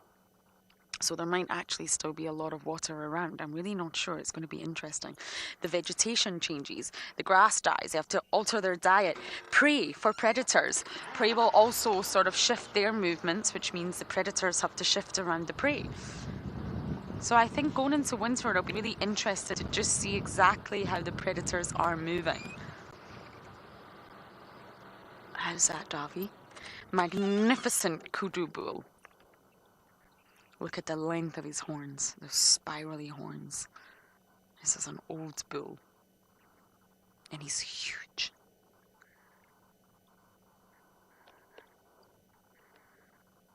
There's lots of kudus around right now. There's lots of youngsters as well, which is lovely. Kim, you're saying he is gorgeous. Yes, he is. He really, really is. And of course, imagine having those spirally horns and running away from a predator. You're going to get caught. So kudus have to put their head up when they're running so that the horns go flat on their back and they end up not getting trapped in the vegetation as they run. It can be easy. They're heavy as well. I picked up a mountain Ngala skull in Ethiopia, and they're heavy. Those horns are heavy on top of the head. Okay, I think he's wandered off too far into the thicket there. Okay, we're now on the southern boundary. I thoroughly checked the west. I checked the hyena den. No such luck. So we're now on the southern boundary to see if we can find anything exciting for you all.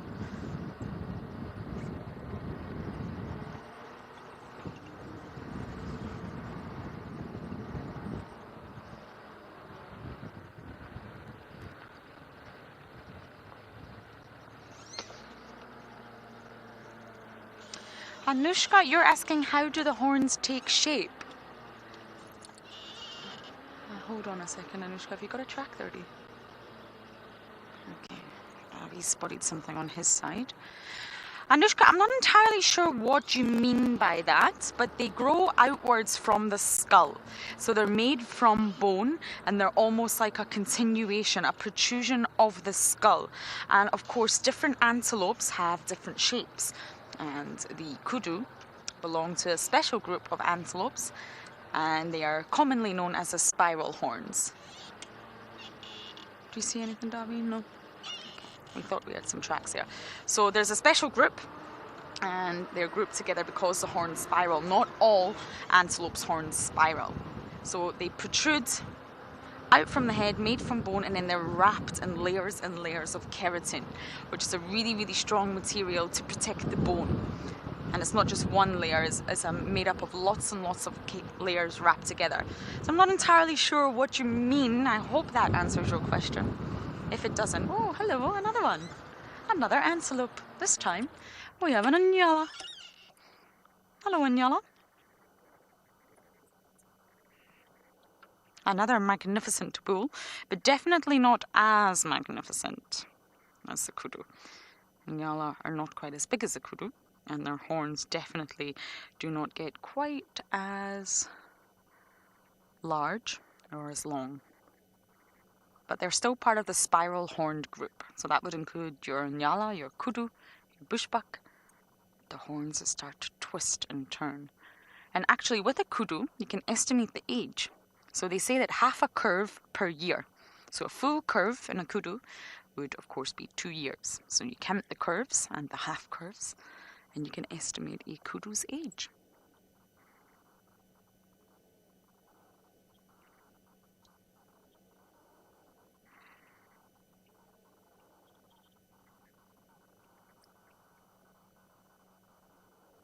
Isn't he lovely? Look at those white tips at the end.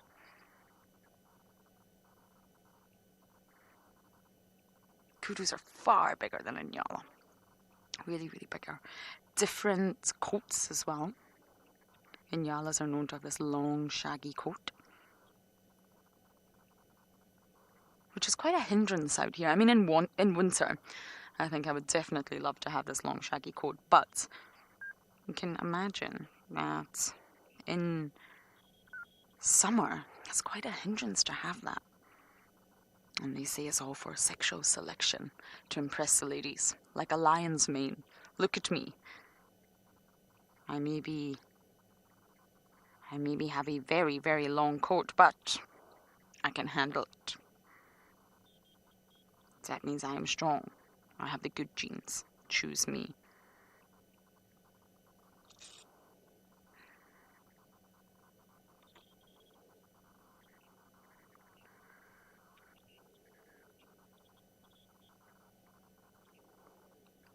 Michael, you're asking about Krimsbok.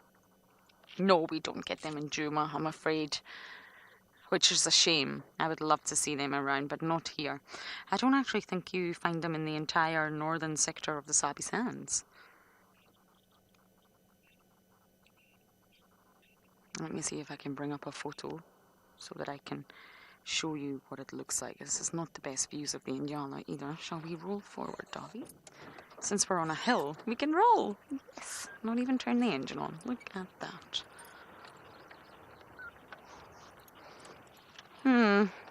It's only the other side of the Ngala's bottom, I'm afraid. Also, not a winner. I wonder if I have a photo in my book. Give me 2 seconds to see if I have an image in my mammals book for you.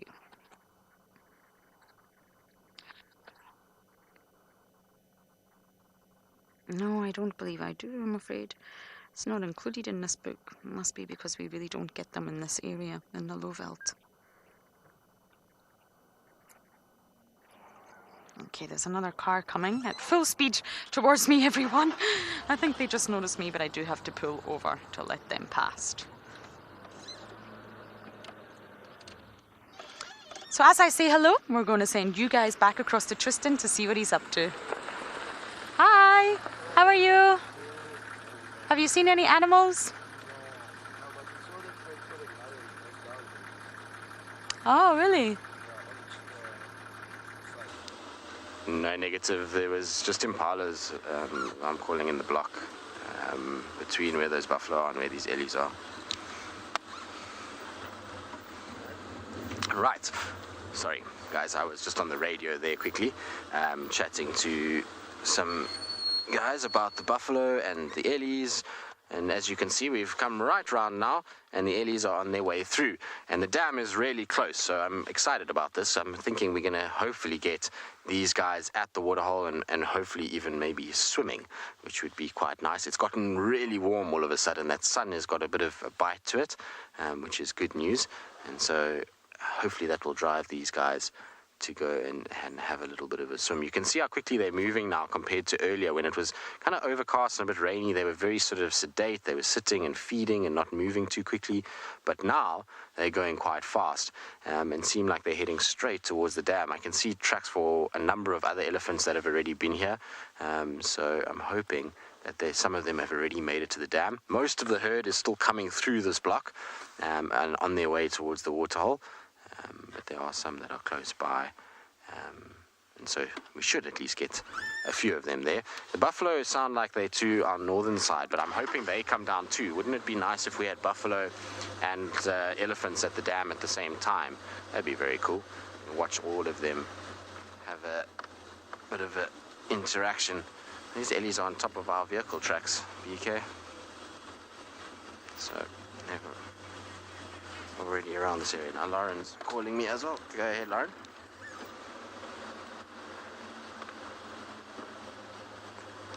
No negative, you're more than welcome to go. So Lauren was just asking if I had plans to go towards Chitwa, which I don't. Not since we've got a whole bunch of things hanging around this area. Be worth just sticking around here. Also with that impala alarming, buffalo around, you never know.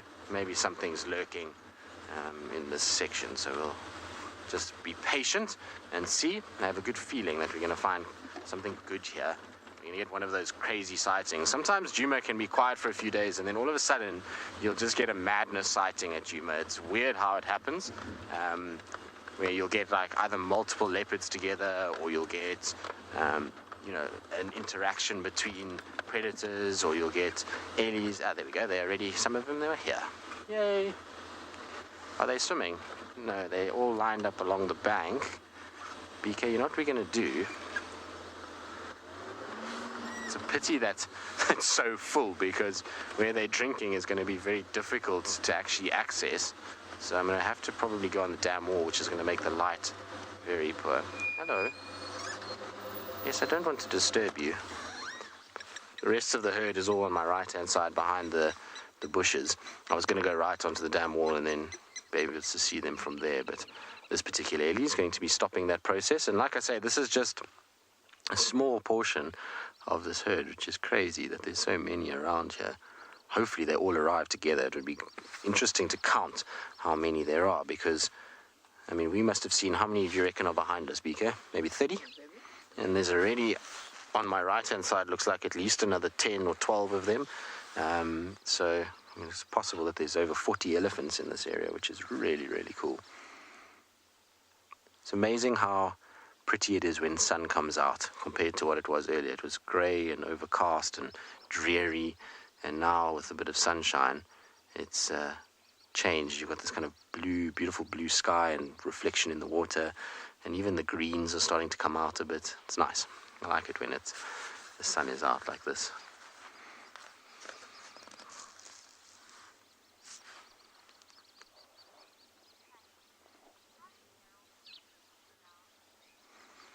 Kathy, you obviously have watched in the past. You're asking about Daryl the elephant. So for those of you who don't know who Daryl is a cheeky big bull elephant. I was going to say a little elephant, but he's not little at all. He's massive. And he is very naughty. He comes into our camp quite regularly and causes a bit of havoc by trying to eat the plants, and kind of walks around in between the cars and does all kinds of things. I'm going to try to find a photo of Daryl so that we can show you guys who Daryl is. But Daryl I haven't seen him for a while. He normally comes during marula season. So when we have marulas, that's when Daryl is normally around. But this year, as far as I know, he didn't come, which means that maybe he found more marulas somewhere else, and that's why he didn't come up this way. But it's quite strange. Generally, he was a creature of habit, and would always come up into this area during the summer period, sort of late summer, February, March time. And so I'm surprised that we didn't see him. Maybe he, like I say, because of the late rains, just found so much food further to the south of us, because he goes south in the winter. He goes and hangs around the southern Sabi Sands during the winter period. But I haven't actually even seen a post about him in quite some time. Sorry, BK, I'm just trying to find the photos of him. I've got them here somewhere. Being naughty at the camp. So when I do find them, I shall certainly show you. I think actually the best way to do this is going to be to search for them. Sometimes when you have so many pictures from various years, I'm trying to go back to almost 2 years ago, so it takes a while to find them in amongst all of the other stuff. And I don't actually have any signal, so I can't, although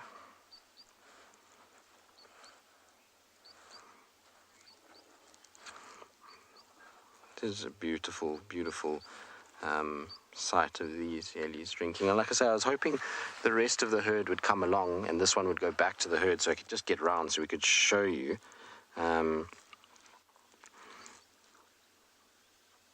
Okay.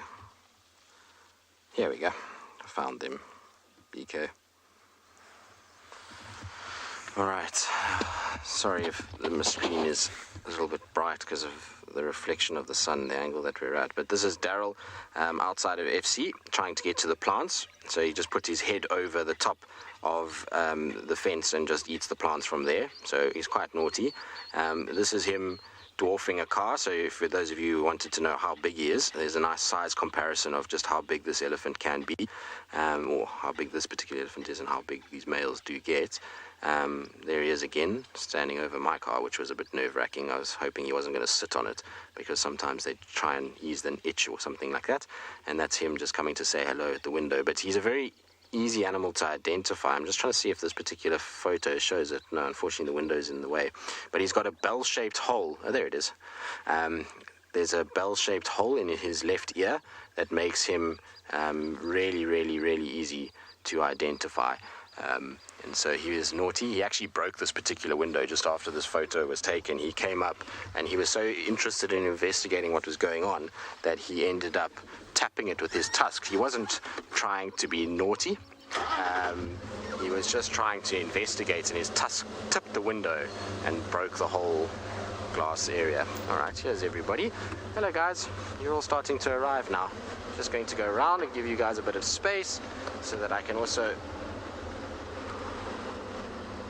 get a better view of the entire grouping that is around. Sorry, BK, we're going to go around now.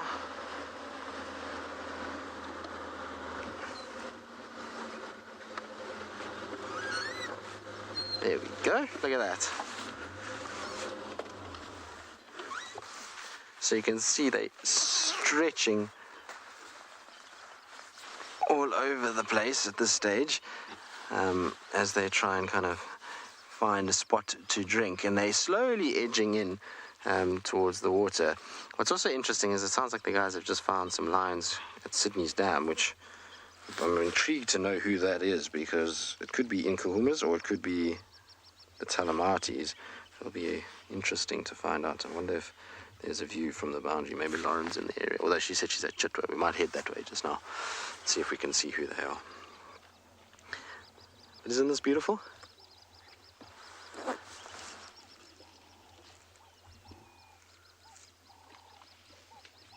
Very, very cool.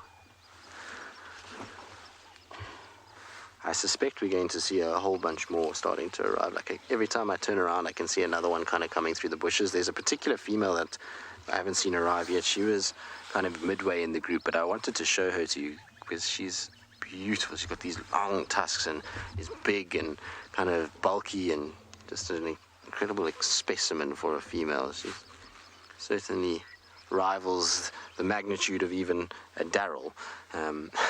That's for sure. And I believe a lot of you are saying that he's cheeky. Darryl is a cheeky elephant. And that's not the end of the things that he's done. He's done all kinds of things. I remember the one day we were at one point doing a lot of drone work early in the morning. So we used to go out at about 3:30 in the morning because of the thermal drone and fly it around. And we had done our drone session for the morning and we had come back. And Darryl had been hanging around at that point, and we were sitting at camp and we were offloading the drone, and we'd put it away, and we were basically just having a bit of a chat. Seb, myself, Marcel, Graham was also there, and we were talking and chatting, and Seb and I were leaning against the car and talking to Marcel and Graham, who were facing us, and we were just chatting away, and next thing I just see Graham's eyes go big, and he moves off to the front of the car, and we turn around, and Darryl is standing right behind us. I mean, he must have been not even 5 meters from where we were, and we did not even hear a peep from him. He had kind of snuck up on us, and when obviously he realized that we had noticed him, then his ears went out, and he was trying to be all brave and big, and obviously full of nonsense, but luckily just kind of a bit of clapping of hands, and he then moved off, but he was close. It's not a small animal when they are that close to you, and luckily the car was between us and him, so, you know, the chance of him actually coming towards us would have been quite slim. But isn't this wonderful? Just ellies everywhere. So cool.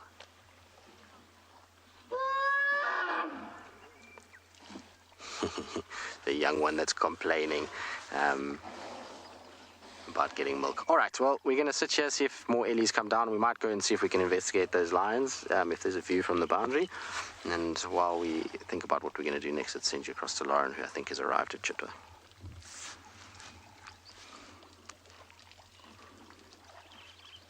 I've arrived at Chitwa. Standing by. Yeah, we've got the calamities here at Sydney's Dam. You might get a bit of visual from the road. Copy. I'll let Tristan know. I think he's in the north, so they're visible from Buffalo's Hook Cut Line. Yeah, I mean, it won't be a great visual, but we should be able to see them. Copy. Thanks for letting us know. Tristan, did you copy?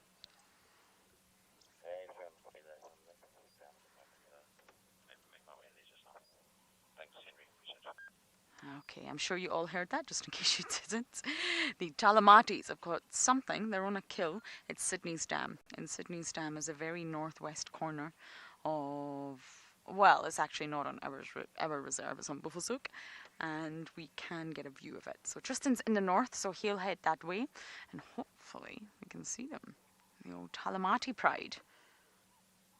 5 adults, 9 cubs. And they rarely pop into Djuma. They're normally always on Buffalo's Hook.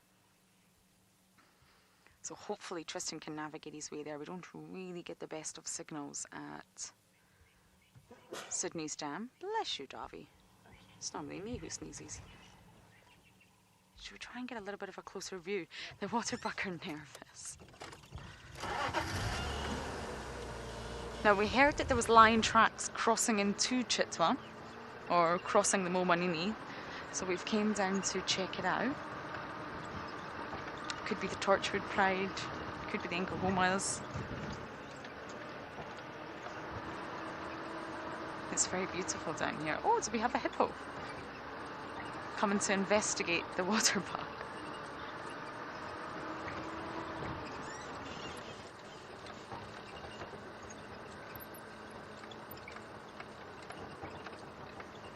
Look at that line of waterbuck, isn't that sweet? Just going to position myself down here so we can see them. And we can also take a look at the hippo if he decides to not swim away. Okay, Javi. Is this fine?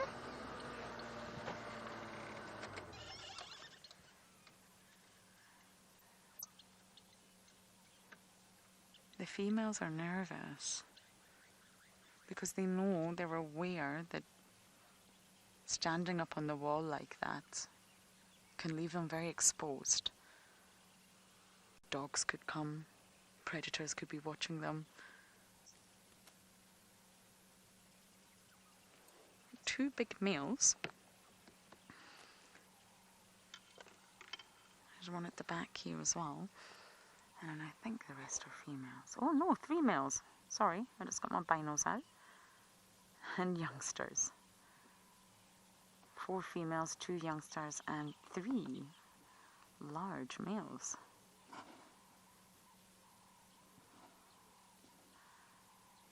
They want to go down to the other side, but they're slightly unsure.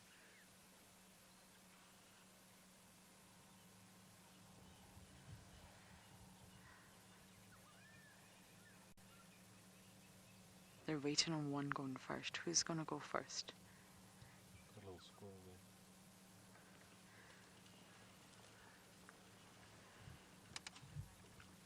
Butterfly, you're asking about the crocs. I can't see any at the moment, but let me have a scan for you. I can also say hello to the hippos.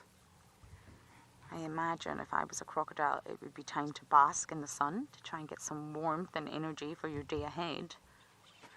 Oh, they're running across the dam, Davy, look.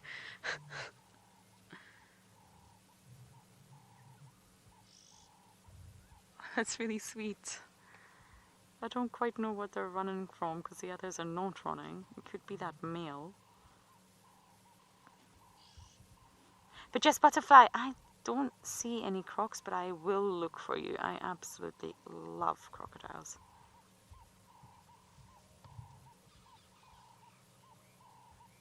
I love reptiles. Do you see any crocs, Dove? He's saying negative. Can you hear the buffalo weavers?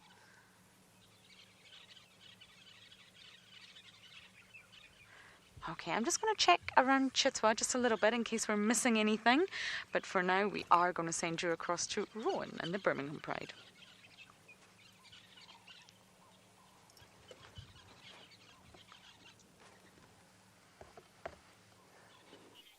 You know the click thing if I'm coming to you. Alright.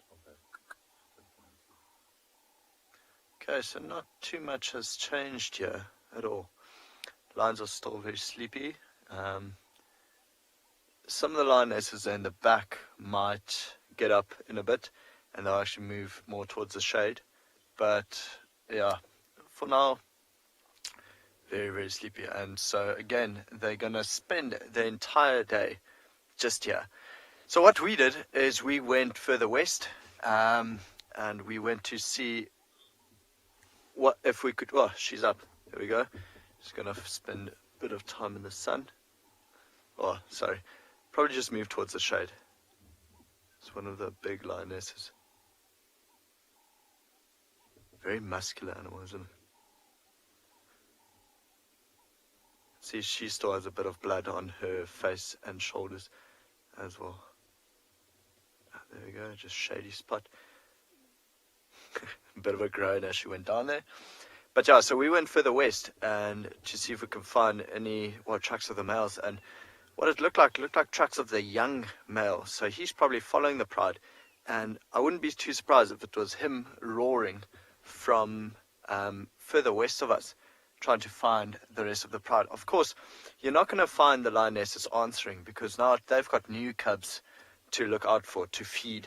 So they're not going to answer back and give away their position because he will take all their food, and which makes life a lot harder for them to feed the newer youngsters. See the youngster in the back now got his head up. You can see the way it's breathing. It's probably also getting too hot. So fairly soon that one will get up and just come to the shade more. But good spot to sleep. We might actually have them move into the river again this afternoon. They look very content.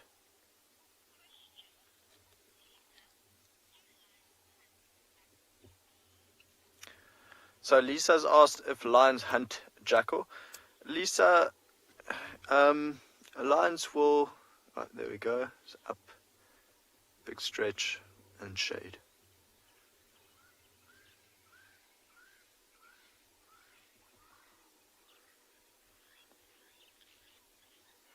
So Lisa, yeah, lions will kill jackal.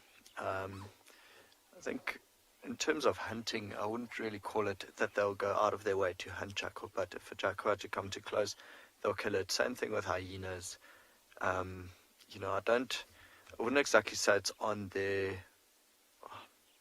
it's basically their meal of choice, which would be to go hunt a jackal. They'd rather go for something like an impala, like a zebra, like a wildebeest or giraffe, but they'll definitely kill jackal. Like, they'll kill cheetah, they'll kill hyena, they'll kill leopard, being the apex predator. So yeah, I think any predator will try to kill any other predator if it had the means and ways to do it. A lazy foot in the air.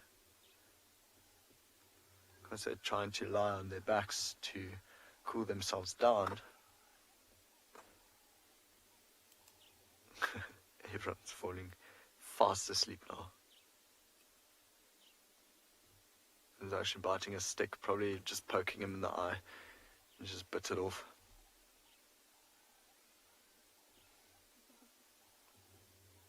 Very, very peaceful, lazy day for them ahead.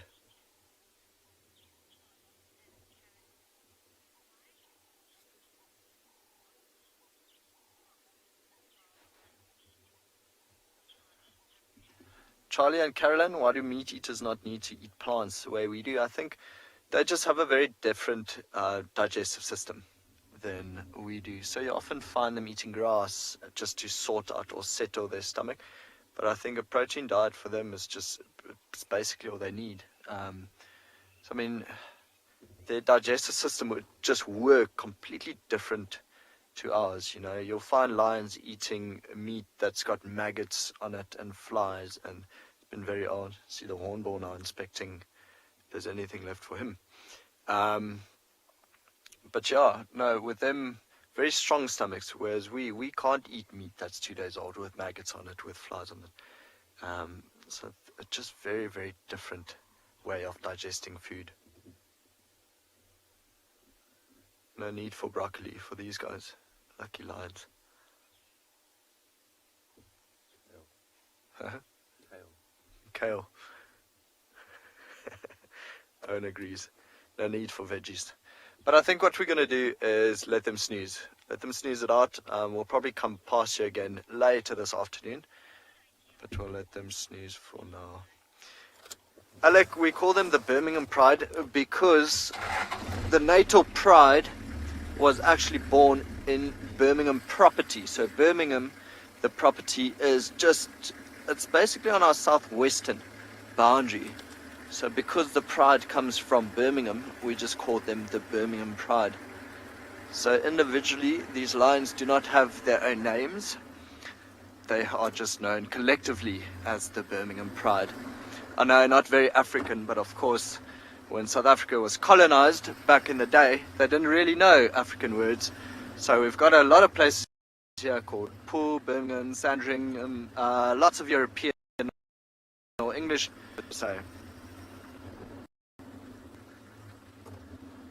can't call them the Ngala Pride, it becomes the Lions.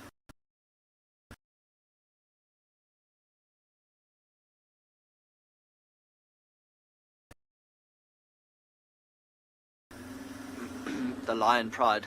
Ngala meaning lion. Sorry about that, everyone. Don't quite know what happened. I think Ngala lost their signal somewhere. It happens. Now we've done a little loop around Chitwa, but no luck, I'm afraid. I always say this, but Chitwa can really, really deliver, or sometimes it can be really quiet. And this morning it's very quiet. I would love to see Sabui again. It was such a fantastic sighting. James found Sabui and her 2 cubbies, a girl and a boy. And they stayed on their kill for quite some time. It was a really, really lovely sighting.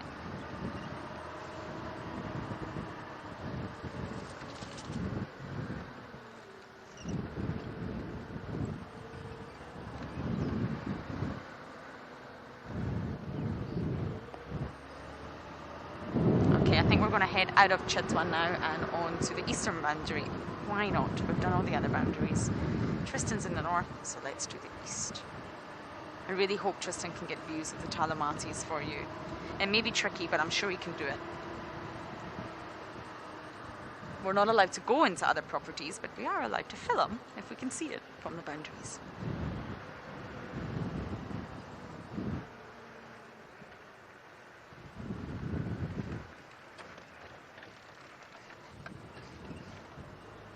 Theo99? Theo99. Theo99, you are asking, how do herbivores protect their young? Oh, that's a very broad question because, for example, an elephant's a herbivore and they have a very high level of investment, a lot of maternal care, okay, no paternal care, but when it comes to maternal care, it's a big, big investment. And I would say that elephants are one of the most protective mothers in the animal kingdom. Of course, all mothers on some level protect their offspring, but I think elephants are up there being the most protective. But then you also have impala. They're also herbivores. The word herbivores means any animal that eats plants and survives on vegetation, and that covers a broad category of animals. And impala, for example, they are good mothers, of course they are, but when a threat is imminent or when there's a predator, they have a tendency to flee. You know, that fight or flight response that we all have, including humans. Impalas tend to flee when they get a fright, run. Of course, they do stand and they do alarm call, but if the predator was to get close, they do tend to run, and the young, the offspring, have to keep up or not. So I think when you say herbivores, it's very, very broad. But generally, if there was a threat present to elephants, the mothers, all the females will rally around and they will try to chase off the threat. They really would. They would trumpet, they would charge. Being charged by a matriarch is one of the scariest things that can happen to you out here, because they will do anything for their offspring. They carried the offspring in their own womb for 22 months, and then elephants can be weaned right up to 4 years, at 4 years of age. So it's a long period, and of course, knowledge must be passed down from matriarch to mother, mother to calf. So there's different ways of maternal care across the animal kingdom when it comes to mothers looking after their offspring, I'm afraid. Okay, I'm on the eastern boundary now. Wish me luck. I am looking for some tracks. But we are going to send you back across to Tristan to see how he's getting on with those Talamatis.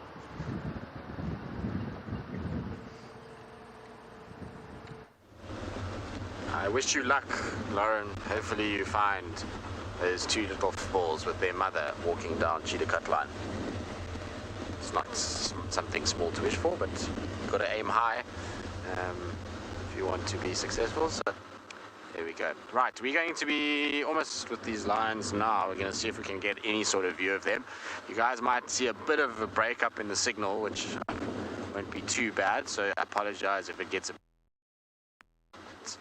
1 or 2 points here. It generally does drop it. It will be once we go state. But apparently it's the Talamatis. Last update I got a name which was today with Turvogue, just south of the Mealy Elephant.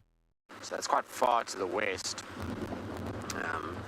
So I don't think it's them, but they're getting confused these days. Prides have young ones, both prides have got a damaged eye, or that has a kind of glass confused material. Turvogue doesn't really hang much at all. He generally spends his time with the Talamati. So we'll see who's here. I think it's going to be a long distance, but it'll be interesting to quickly catch up with them and see what's on and figure out whether or not, or which pride it is for sure, but I'm pretty sure Talamatis is a good call on this particular pride. Apparently they're on the upslope of the dam. So let's see.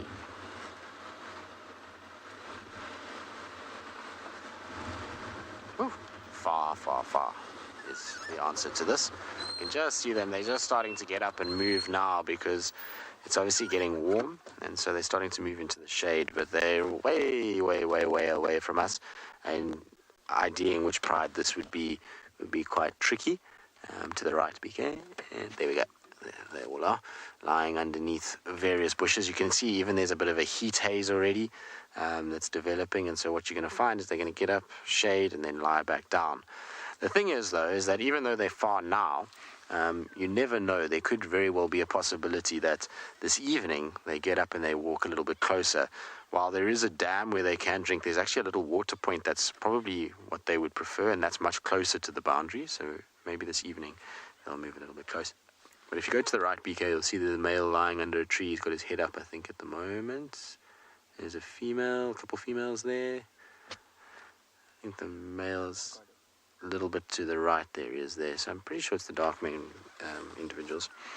Henry, it's quite far, but it's fine. Thank you very much.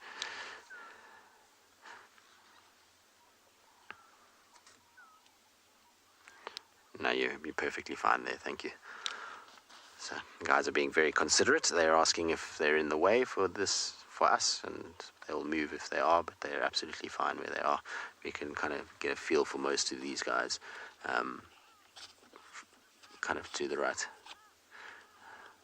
Now, I believe you guys are saying yay to the Telemates. It's nice to see them. Obviously, they've been flirting so much with this northern boundary, but don't come on that often. I mean, we've had them on the odd waterbuck kill around Buffelshoek Dam, and there's been a few sightings of them there, and obviously just north of the boundary, like what we've got now. But they seem like they're slowly but surely venturing more to the south, and so hopefully we're going to start seeing them actually come onto Djuma and spending a bit of time, particularly because the Nkuhumas seem to be fairly sort of mobile these days and not spending huge amounts of time on Djuma as well. So it would be nice if the Nkuhumas would kind of come in from the south and spend the time in the south and central areas, and these guys can hang around on our northern side, and we can then see two different prides. That would be pretty cool to see. Ultimately, it would be interesting when they come across each other. I mean, they have a few times, and because the prides are related, the guys have actually seen these guys feeding together with the Nkuhumas at times, but I think with cubs it might be a little bit different now. Both prides have quite small cubs, relatively speaking. I mean, they're not babies, but they are not big sub-adults yet, and so you'll have a situation where they probably will be a little bit kind of careful around another pride, but it would be interesting to see. I know they once shared a zebra between all of them, so there was the Nkuhumas and the Telemates, and I think the Avokas were there as well, which is pretty crazy to see. And it would be a lot of lions if they all came together, that's for sure. And when you've got herds of buffalo around, it's a very big possibility that could happen in the near future.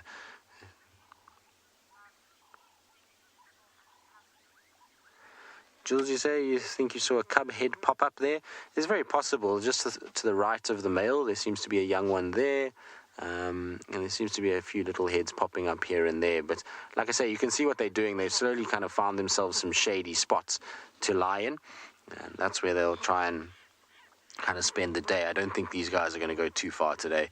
It's already much hotter than it was yesterday. And so I think they're going to spend there, and they're in a prime position. The end of the day where they're at is at a water point, so a lot of animals can potentially come down. Things like buffalo on a warm day like this are going to seek out big water holes, and they're going to come down, so they'll have an opportunity maybe to hunt. Of course, there's water close by, so it's really a nice spot for them to spend the majority of the day, and hopefully this evening they decide to get up and walk southwards a little bit, and maybe Lauren or I will be able to get some sort of view of them a little bit closer than what it is. But nice to see some lions. It's been a while since I've obviously seen the Avokas. In fact, the last time I saw them was in February. I had a really nice sighting with guests that I was guiding out of Djuma. We had a nice sighting of the Telemates on a kill. And then the Avoka male, we saw him at Buffelshoek Dam on the dam wall. I think Steve was with him for the live drives, but it was really, really nice. There's the individual with the stumpy tail. You see he's missing the tip of his tail, that little young male. Have they got something?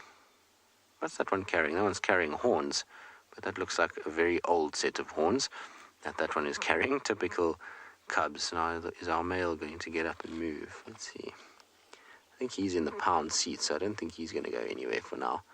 But you can see the size of him relative to those cubs. When the cubs walk past, I mean, he's sitting down, and the top of his mane is almost at the same height as their shoulders as they walked past him. And the one that walked first with the stumpy tail, that's, I mean, a sub-adult, well, it's a male, so, you know, it's still got a lot of growing to do. There goes one of the females. Shame, I think they're getting hot. They're all looking for a bit of shade.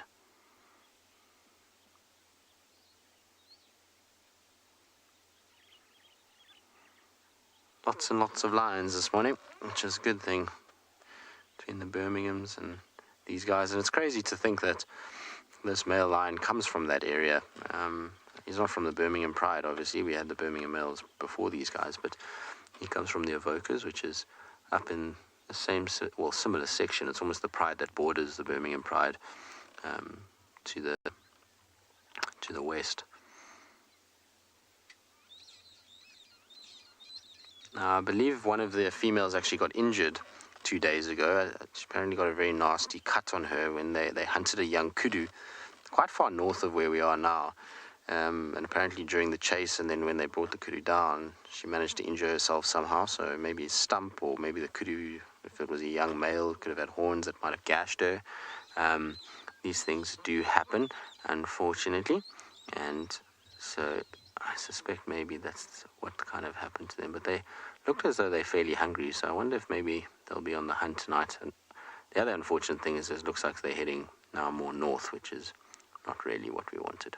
All right, well, we're going to probably carry on because we're going to lose view of these guys if they head that way. And so while we do that, let's send you back up north to Rowan and see how he's getting on.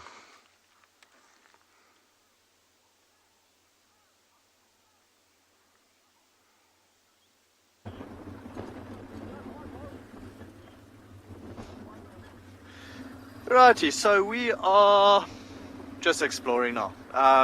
We've left the lions, all of them are very sleepy. You know, we've had no sign of the young male joining up. But what might happen is a little bit later on, he could join up with the rest of the pride, hopefully. So we are literally just driving around, exploring, seeing whatever else we can find.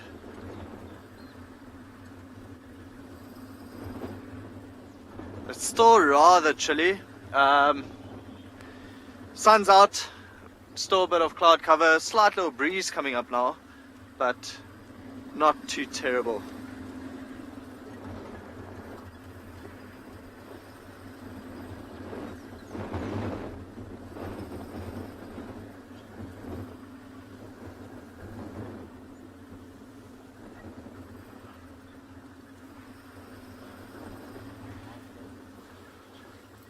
Ah, here's some elephants. Looks like 2 bulls.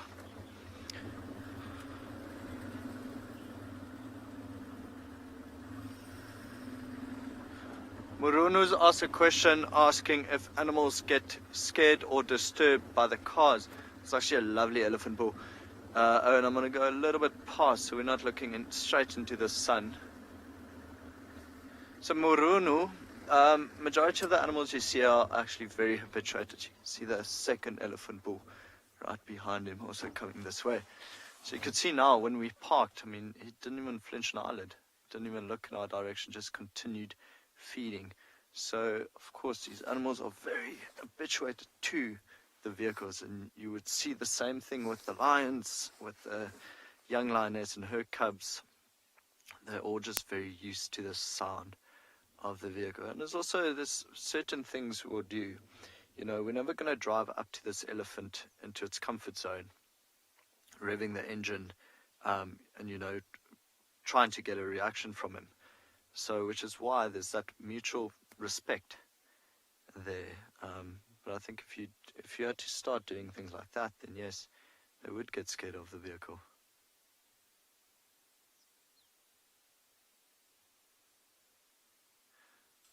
I just love what they do there, is they'll pick a bit of grass and they actually dust it off. So they try to remove the sand from the roots of the grass before they put that in their mouth, because of course the sand is going to wear down their teeth a lot quicker, and if an elephant had to run out of teeth, it would die of starvation.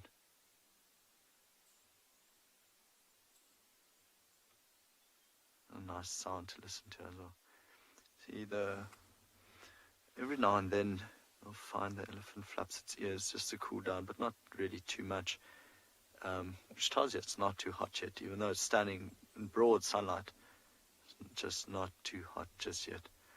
It's like the one in the back, the other elephant is actually the larger one of the two, and he keeps flapping his ears quite a bit more. A beautiful light on both of them. And a soft glow of the sun.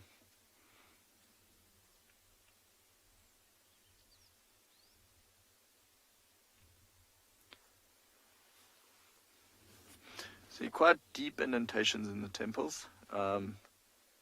Not too deep just yet, but maybe about 35, 40 years old.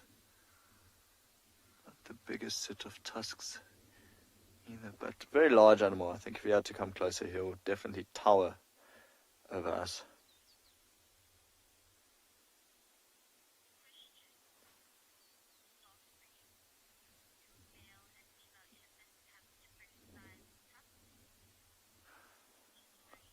Zofri asked, do male and female elephants have different sized tusks? So Zofri, yes. Males tend to have very thick tusks, a lot thicker than females, generally. But sometimes, I mean, neither of these bulls have very, very large tusks per se. So, but generally, yes, the males would have thicker and larger tusks than the females. That's nice, zooming in there. You can see not the largest ones, not particularly thick either, not very long.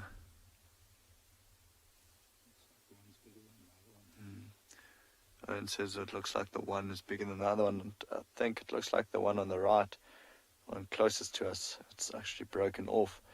So of course, if you look at the tree behind the elephant, you can see it's a knobthorn, but you can see that some of the bark has been pulled from it. So it might have broken its tusk trying to pick the bark off. Okay.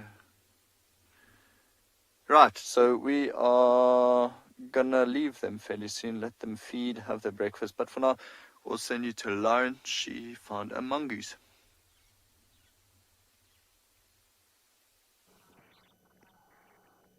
I have found mongooses, and they're fighting. The two are having a fight over something. I can't quite figure out what it is or what it was. They had an object, and they were actually wrestling to the point where they both fell into this hole.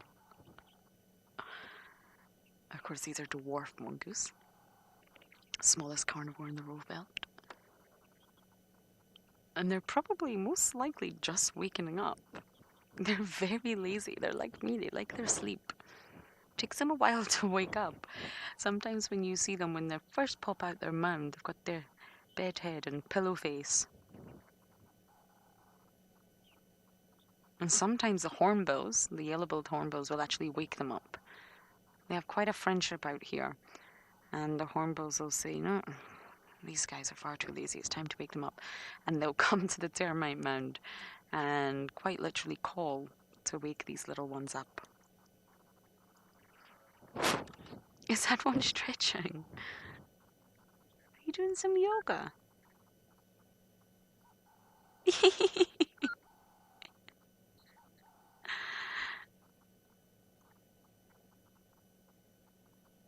Aren't they just adorable? Very intelligent. The closest relatives of hyenas, but also ferocious hunters. Do not be mistaken. They look like butter wouldn't melt, but actually...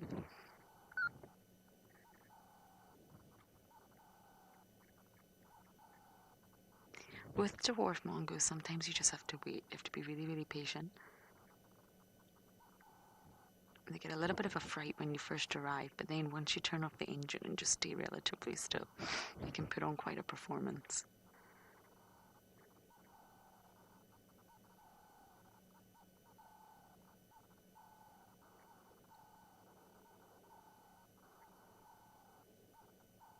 Look at their claws. You see the sharp claws?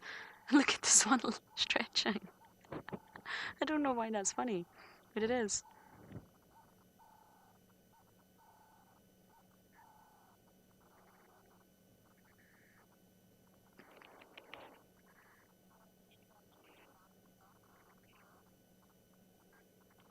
Carol?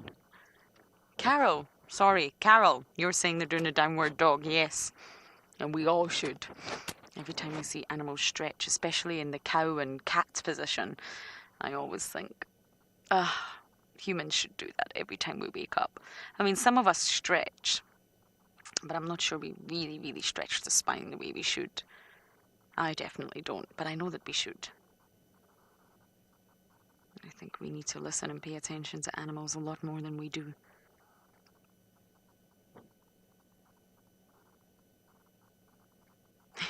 Look at this. It's dragging itself on its belly. Oh, that's hilarious. Now, I've got a photo ready of the Kremsbach. Kremsbach, is that how you say it, Darby? Yes, I did it.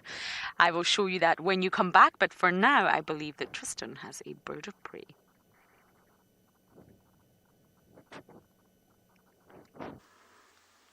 I do indeed. We often don't get to see these smaller birds of prey very easily because they're generally quite fast flyers and like to hide away and are not birds that spend a lot of time out in the open like this. So it's always nice when you can catch up with one of them. Obviously, these kind of birds are tricky for a lot of people because they can look very, very similar. This particular one is a shikra. You can see just by the bright cherry red eye that they've got. It's incredibly diagnostic for these guys. The only thing that you could probably sort of confuse this with, maybe if the light was a bit funny, would be a Vombo sparrowhawk, which has a more red-brown eye, but also a little bit of a size difference between the two of them. But nice to see. I mean, I haven't seen a shikra in quite a while. It's generally, like I say, spend most of their time hanging around in sort of more densely leafed areas where, you know, it's tricky to see them out on branches, whereas this particular fella, well, I say fella, but particular individual is sitting right out in the open. You can also see the yellow legs, and yellow cere, which is what gets you to those ones. If it was a little sparrowhawk, we would have had a yellow eye as well. So it's kind of how you can tell the difference between them. But it's just sitting perched, and it's causing a squirrel to lose its mind close by, and obviously because these guys hunt things like squirrels and small birds. So from up there, it's a perfect little perch, that's for sure. Butterfly, you say they have beautiful feathers. They do have incredible markings. Unfortunately, a lot of the time, people don't actually notice the markings on these birds because of the fact that they are fast flyers and sort of far away. But if you see, they've got beautiful little bands along the chest and down towards the sort of leg areas, and then they've got these banded tails, and they have this kind of metallic, well, not metallic, but sort of gunmetal grey, their wings. And very, very pretty birds, and amazing to watch on the hunt. I remember as a kid once being in with my grandparents, and we used to get a lot of those winged owlet hatches in the area that they lived, and we used to get to watch the sparrowhawks hunting those winged owlets. Unbelievable to watch them on the hunt and how adept they are to catching things on the wing. In this area you get to see it with the Ama falcons every now and then as well. They do the same thing. So really, really cool to watch birds of this size and how quickly they're able to turn and the speed at which they move. It's absolutely amazing. The other place that is really good for hunting birds of this size is the Kalahari, so where James was recently on honeymoon. There you can watch Lana falcons hunting almost every day. If you just go to waterholes, you generally find them there, particularly when it's hot and dry. And you get a lot of the sandgrass and Cape turtle doves coming down to get water, particularly in the mornings and late afternoon. And the Lana falcons absolutely hammer them as they come in and out. Poor birds have to run the gauntlet of the Lana falcons, and who get robbed regularly by the pale chanting goshawks. And then when they land, then they've got to contend with the jackals that hunt around the fringes of the waterhole, as well as crows, which a lot of people probably don't know, but crows are actually lethal hunters in the Kalahari. They will hunt a lot of the birds that come down to the waterholes. So, scaly-feathered finches, red-headed finches, those kind of things that come down. They grab them, which is unbelievable. Most people think crows just feed off carrion, but these particular crows will actually hunt them, and how they do it. I personally haven't seen the crows hunt there, but my brother has, and he was telling me how it's done. Is basically what they do is they fly towards the flock and spook it, and then there's another one sitting there with its wings open, and these small birds hit the wings of the crow and then drop down, and then they just peck it to death, which is pretty crazy. So not a nice way to go, but amazing that crows actually hunt in that area. So Kalahari is a great place for watching birds of prey on the hunt. The one thing that I've always really wanted to see hunting, which is really difficult to see, is because of where they occur, but is two birds. And they have a similar hunting strategy, and it's crowned eagles and harpy eagles. Now, both of them are quite adept monkey hunters, and I think it would just be amazing to be able to watch them. I've obviously seen documentaries of them doing it, but to see it with your own eyes, watching them kind of drift through these incredible sort of thick forested areas, and then up onto these monkeys, it would be absolutely amazing. So one day those harpy eagles look insane as well, just those talons and the size of the feet. Have to go to South America at some point to go and see those guys.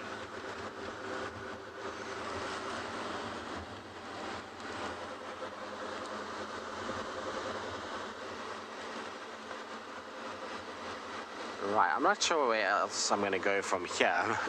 Don't have too many plans now. Unfortunately, our lions moved off, so I'm not really sure where I'll finish up with the drive, but maybe we'll go check around Gallagher Pan, see if anything's milling about there. In the meantime, though, let's send you across to Lauren, who I think is in the same boat as me, is just bumbling and just hoping for anything, really, to pop out.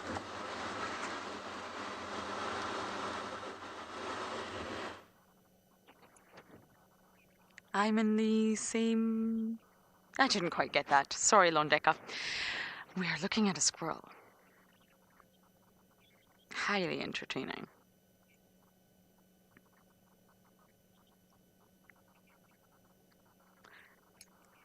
Now, I did promise you an image, so just give me a minute or two and I'm going to get it. It was deep in my phone.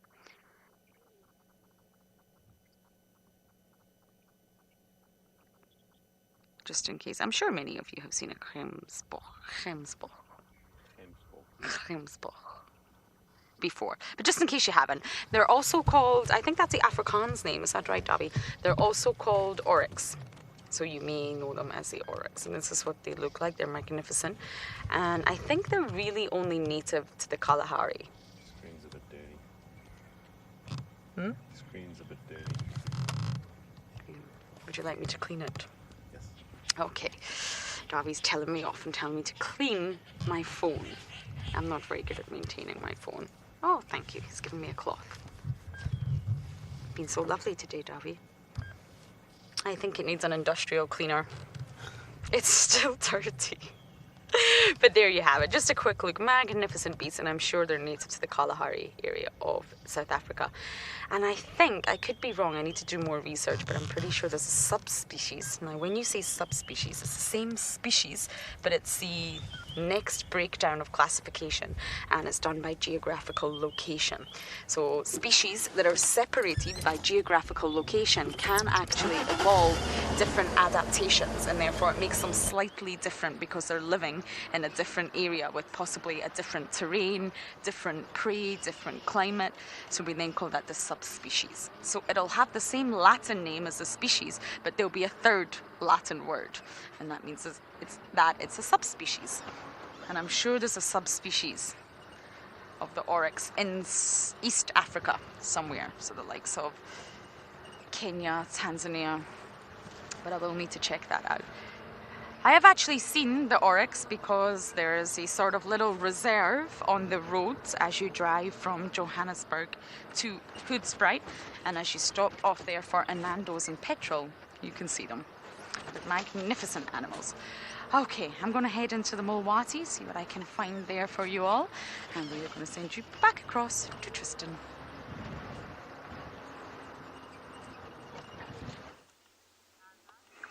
Indeed, we've come across a beautiful big Ellie bull that's walking in such a nice little spot. He's kind of on this open clearing at Sandy Patch and just gently strolling, and it's nice to see in this kind of wintry grass, blue sky, typical winter scene that you get at this time of the year. Just nice to kind of have these big bulls around. The Ellies have been fantastic the last few days. So where the leopards are letting us down, the elephants are certainly helping out. That's for sure. They are being an absolute treat at the moment, are our Ellies. So hopefully they stick around, because it's always so nice to have elephants with us. Like I said, they provide endless entertainment, that's for sure. I am quite surprised, though, that he's feeding out where he is at the moment. I would have expected him to be more in the thickets. Like I say, the sun has gotten very warm at the moment, so I would have thought he would have been happier where it's a little bit shady. But what he's probably doing is just making use of the last of the few herbaceous plants and small little shrubs that are around before the winter really takes toll. In an area like this, we're not very far from a seep line, and so there's still a bit of greenery in amongst this sort of wintry looking grass that he can get to, and he's probably just making use of those before they run out and winter kind of really takes effect. Their whole diet is going to shift and change now completely. It's, in the summer months, generally about 60% of their diet is grass and grass seeds. But now as we go into winter and the grass starts to die, it shifts and changes and becomes almost 70% bark, roots, and tree-based vegetation rather than grass, which is pretty interesting. They do eat the grass roots in winter, but it's not nearly as much bulk as what they do in the summer, and it's quite amazing to see the difference in their droppings from a summer to winter period. Obviously, it's impossible to kind of show you, because dung beetles in particular are the ones that destroy the dung in summer, and so you don't really have solid balls from the summer period. But if you take those and keep them, I suppose we should have done that, you'll find that the dung is pretty much predominantly grass and grass seeds, and then if you come into the winter period, it's very twiggy and sticky, and the actual dung itself becomes a lot more compacted and harder than in the summer period. The summer period can often be quite soft and quite sort of easy to break up, whereas in winter it becomes a lot harder to break up, and like I say, a lot more roots and bark and those kind of things and branches within their dung. But it's a beautiful, beautiful boy, this.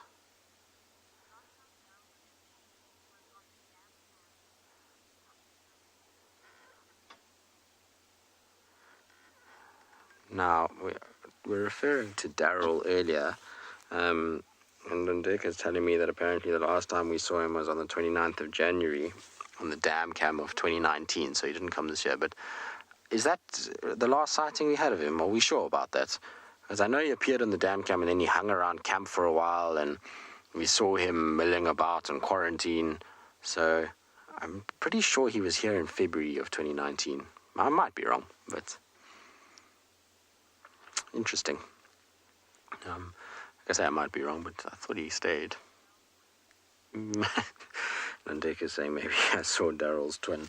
No, Daryl, like I say, is super distinct. There's no other Ellies that I know of with a bell-shaped hole in their ear. It's amazing how it's almost perfect. It looks like a cookie cutter has gone and kind of cut his ear. It obviously isn't the case.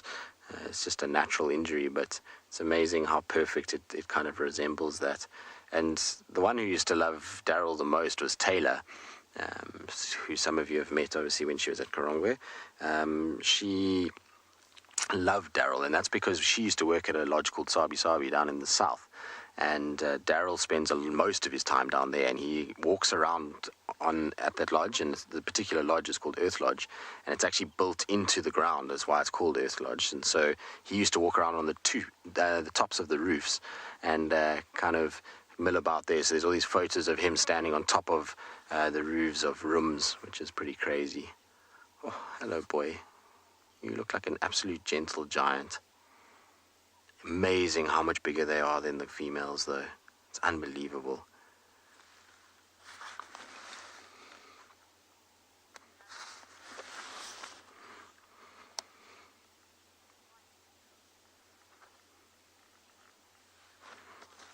Molly, do you mean in terms of me personally, or do you mean in terms of, in general, do they ever intimidate us as people on vehicles? If the answer is that, well, if it's me personally, not really, no. I mean, I have a huge, healthy respect for elephants, and certainly try and be very aware of what their body language is, so that I don't in any way incur the wrath of an elephant, because that's not what you want. But they don't intimidate me. I certainly don't feel uncomfortable around elephants. In fact, I absolutely love being around them, even big bulls like this. And if they walk up close, that's okay. Generally, though, it's exactly what we've done here, though. He started on the opposite side of the clearing, and we've just parked off, and we're talking and doing our thing, and he's happy enough to walk straight at us. Then generally he's comfortable. He's not showing any signs of distress, and therefore I can be comfortable in the fact that he's not going to just come and attack me. So there's not a nervousness around that. If his behavior was very different, and he, let's say, emerged from the thicket on the other side of this clearing, already shaking his head, his tail out, you know, and looking a lot more kind of grumpy, then I would have given him a lot more space, and I probably would have moved and let him kind of be there, which I suppose in some ways is intimidation, because that's what he's trying to do. He's trying to show that he's big and strong. The problem with bull elephants is that you don't want to test them. If they're in a mood where they don't want to be, where they want to show off and be big and strong, testing big mature bulls is not a great idea. You know, the young bulls is different, but these big mature guys, it's better not to be doing those kind of things. All right, well, we're going to sit here and carry on with our big bull Ellie. I think it's a perfect way to kind of wind down our morning safari. And so while I enjoy the company of this gentle fella, let's send you back across to Lauren.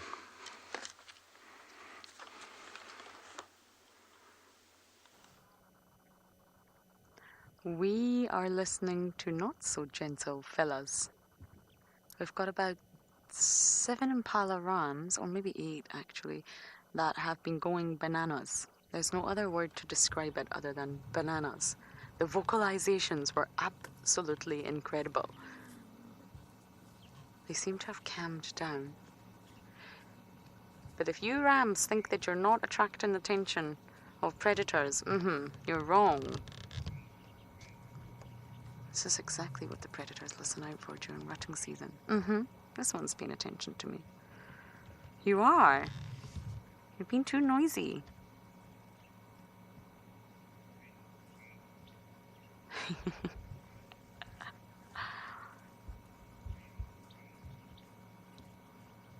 And we've got 3 warthogs watching.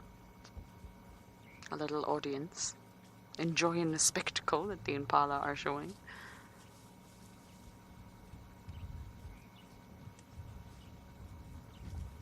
I think it's all died down.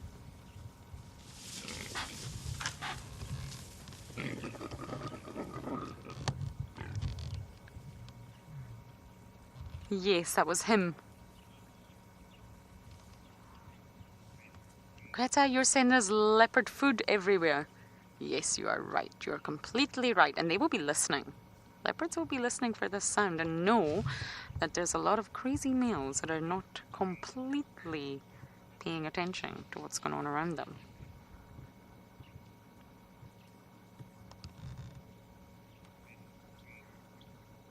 That was fascinating.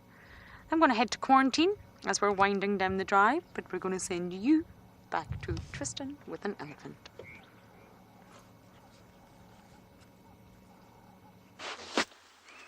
Yeah, with our Ellie. And I wonder if this is that same bull that Lauren was telling me about the other day. Apparently she says there's a bull that's hanging around that's kind of super curious about the vehicles and is in muss. And this particular bull is in muss and has kind of wandered right over towards us and is now just happily feeding right next to us. You can see the muss there quite clearly.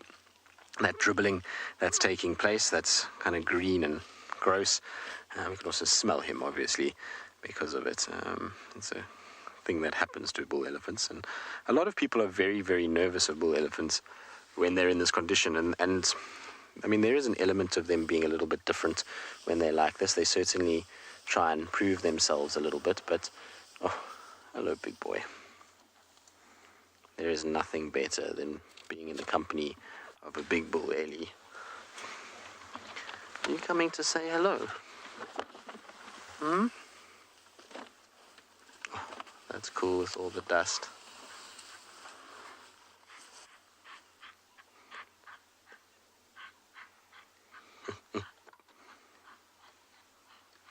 Now, of course, he's right behind the vehicle, as you can see by the fact that there's antennas and things in the way, which I do apologize about. It's just part and parcel of being out here. Now, that little head shake is just him basically saying, I'm the big boy around here, and I'm certainly the one that's going to dominate if I need to. So he's just kind of showing him off a little bit, and as long as you're still and you don't make too much of a noise and don't sort of make big, fast movements, then they generally are absolutely fine with it, and he'll eventually start to move off again. You look like you're almost falling asleep now, boy.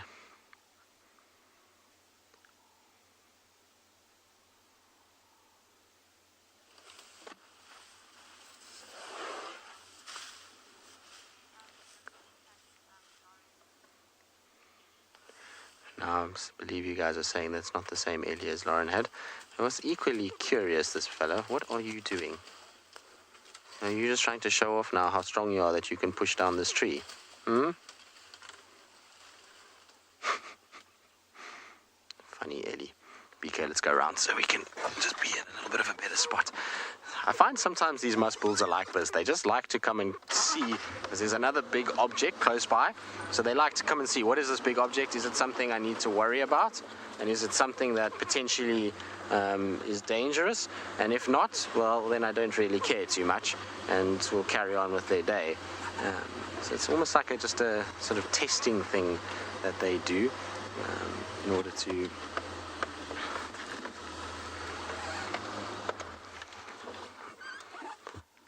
just make sure that everyone knows that they're in control of what's going on. But look at that. See how he's sniffing on the road? Now that could be either, there's some sort of food sign or something like that, but I think more than anything else is he's sniffing potentially another herd of elephants that's walked here, or another bull elephant, and from that he'll be able to work out, is there any females that potentially are any estrus. Pretty interesting kind of to watch how they go about their business, and then they just lift up and listen, or try and sniff the air. So Donna, you're asking what makes a bull Ellie a tusker. Well, back in the day, tuskers really were Ellies that had tusks that would weigh over 100 pounds. That was generally what was considered a tusker. Nowadays, because of the fact that most of those elephants, unfortunately, have been shot out and hunted through the course of history, there's very few 100-pound elephants left. And so now there's animals that have tusks that are larger than the norm and are big, but not necessarily 100 pounds. This guy would not be a tusker, for example. This is a small set of tusks for an elephant of his size. A tusker would be something, let's say, that had tusks maybe 3 times the length of what these are. So tusks that go all the way down towards the ground. We used to see 3 different tuskers in this area when I used to work at Chitwa in 2011, 2012. There was one in particular that was just the most magnificent animal I don't know what happened to him or where he ended up. He was incredibly grumpy when he was in muster. He was not an elephant that you would do this kind of thing with, but he was absolutely magnificent. He had these two tusks that came down perfectly, and they were perfectly symmetrical, and just before they were kind of got to the ground, they curved in slightly. So it was like that really typical kind of tusk formation that you would think of when you think of tuskers. And he was big, and like I say, he had huge amounts of attitude, and he would walk around and chase vehicles and do all kinds of things. But we used to see him, and then there was two others, one with a very big right tusk that curved heavily, and quite a straight left tusk. But I haven't seen those guys, like I say, since 2012, 2013. I don't know where they ended up. Maybe they're in the northern Kruger somewhere. But there is another tusker that we see every now and then in this area that I actually saw in February. So they do come in from time to time. All right, I'm going to carry on. BK, Lundeka did say Lauren, didn't she? Yes, she did. Excellent, because I wasn't concentrating. I'm sorry, Lundeka. But we're going to send you across to Lauren, who I think has caught up with that herd of buffalo.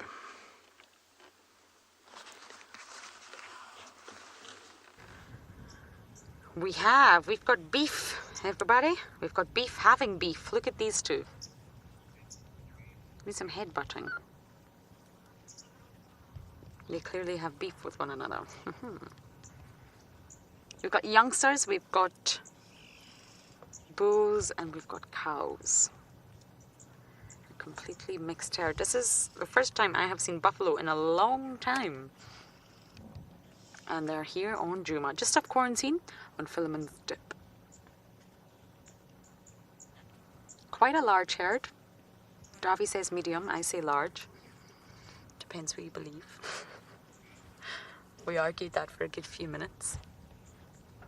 But it is quite a large herd, and they are heading all the way into the drainage behind quarantine. I wonder if this will attract attention of any of our Panthera leos, aka lions.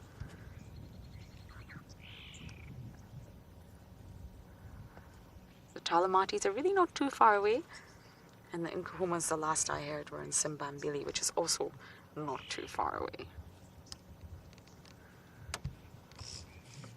But actually, if you're a buffalo, which I'm glad I'm not, Djuma's may be the safest place to be.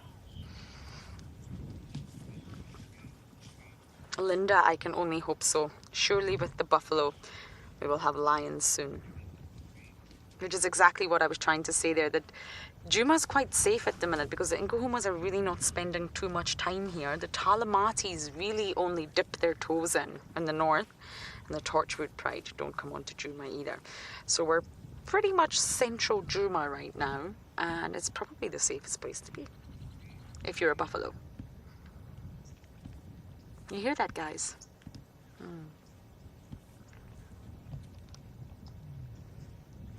But if it does bring the Nkuhumas back, then that's exactly what we want.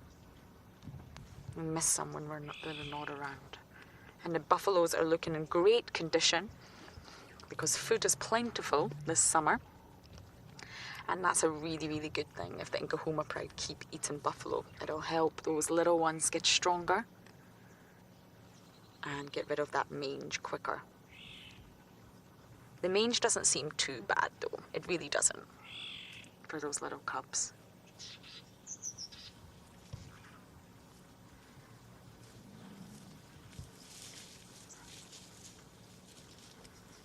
And I was talking about subspecies earlier, and there's actually 3 subspecies of the African buffalo: Cape buffalo, forest buffalo, and the Sudanese buffalo.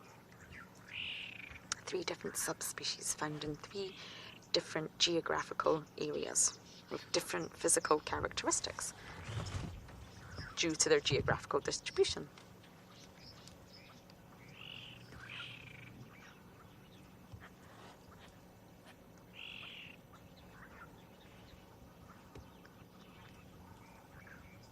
It's so lovely to see buffalo, really.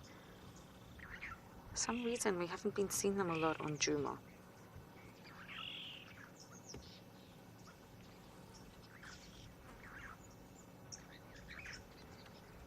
I don't think I'll be running around quarantine today, unfortunately. That's my plan out the window. It's a good excuse.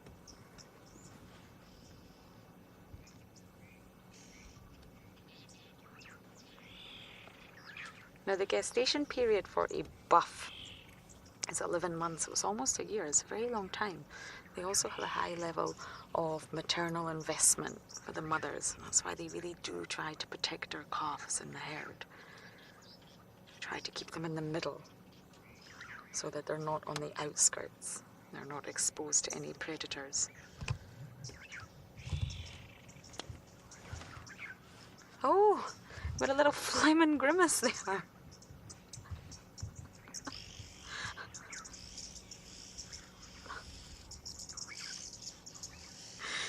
Oh, that was funny. Unfortunately, it has came to that time of the drive where we must say goodbye. So on behalf of andBeyond and Ngala and all of us here at Djuma, we want to say thank you for your comments and questions. Please do join us again this afternoon. Bye for now.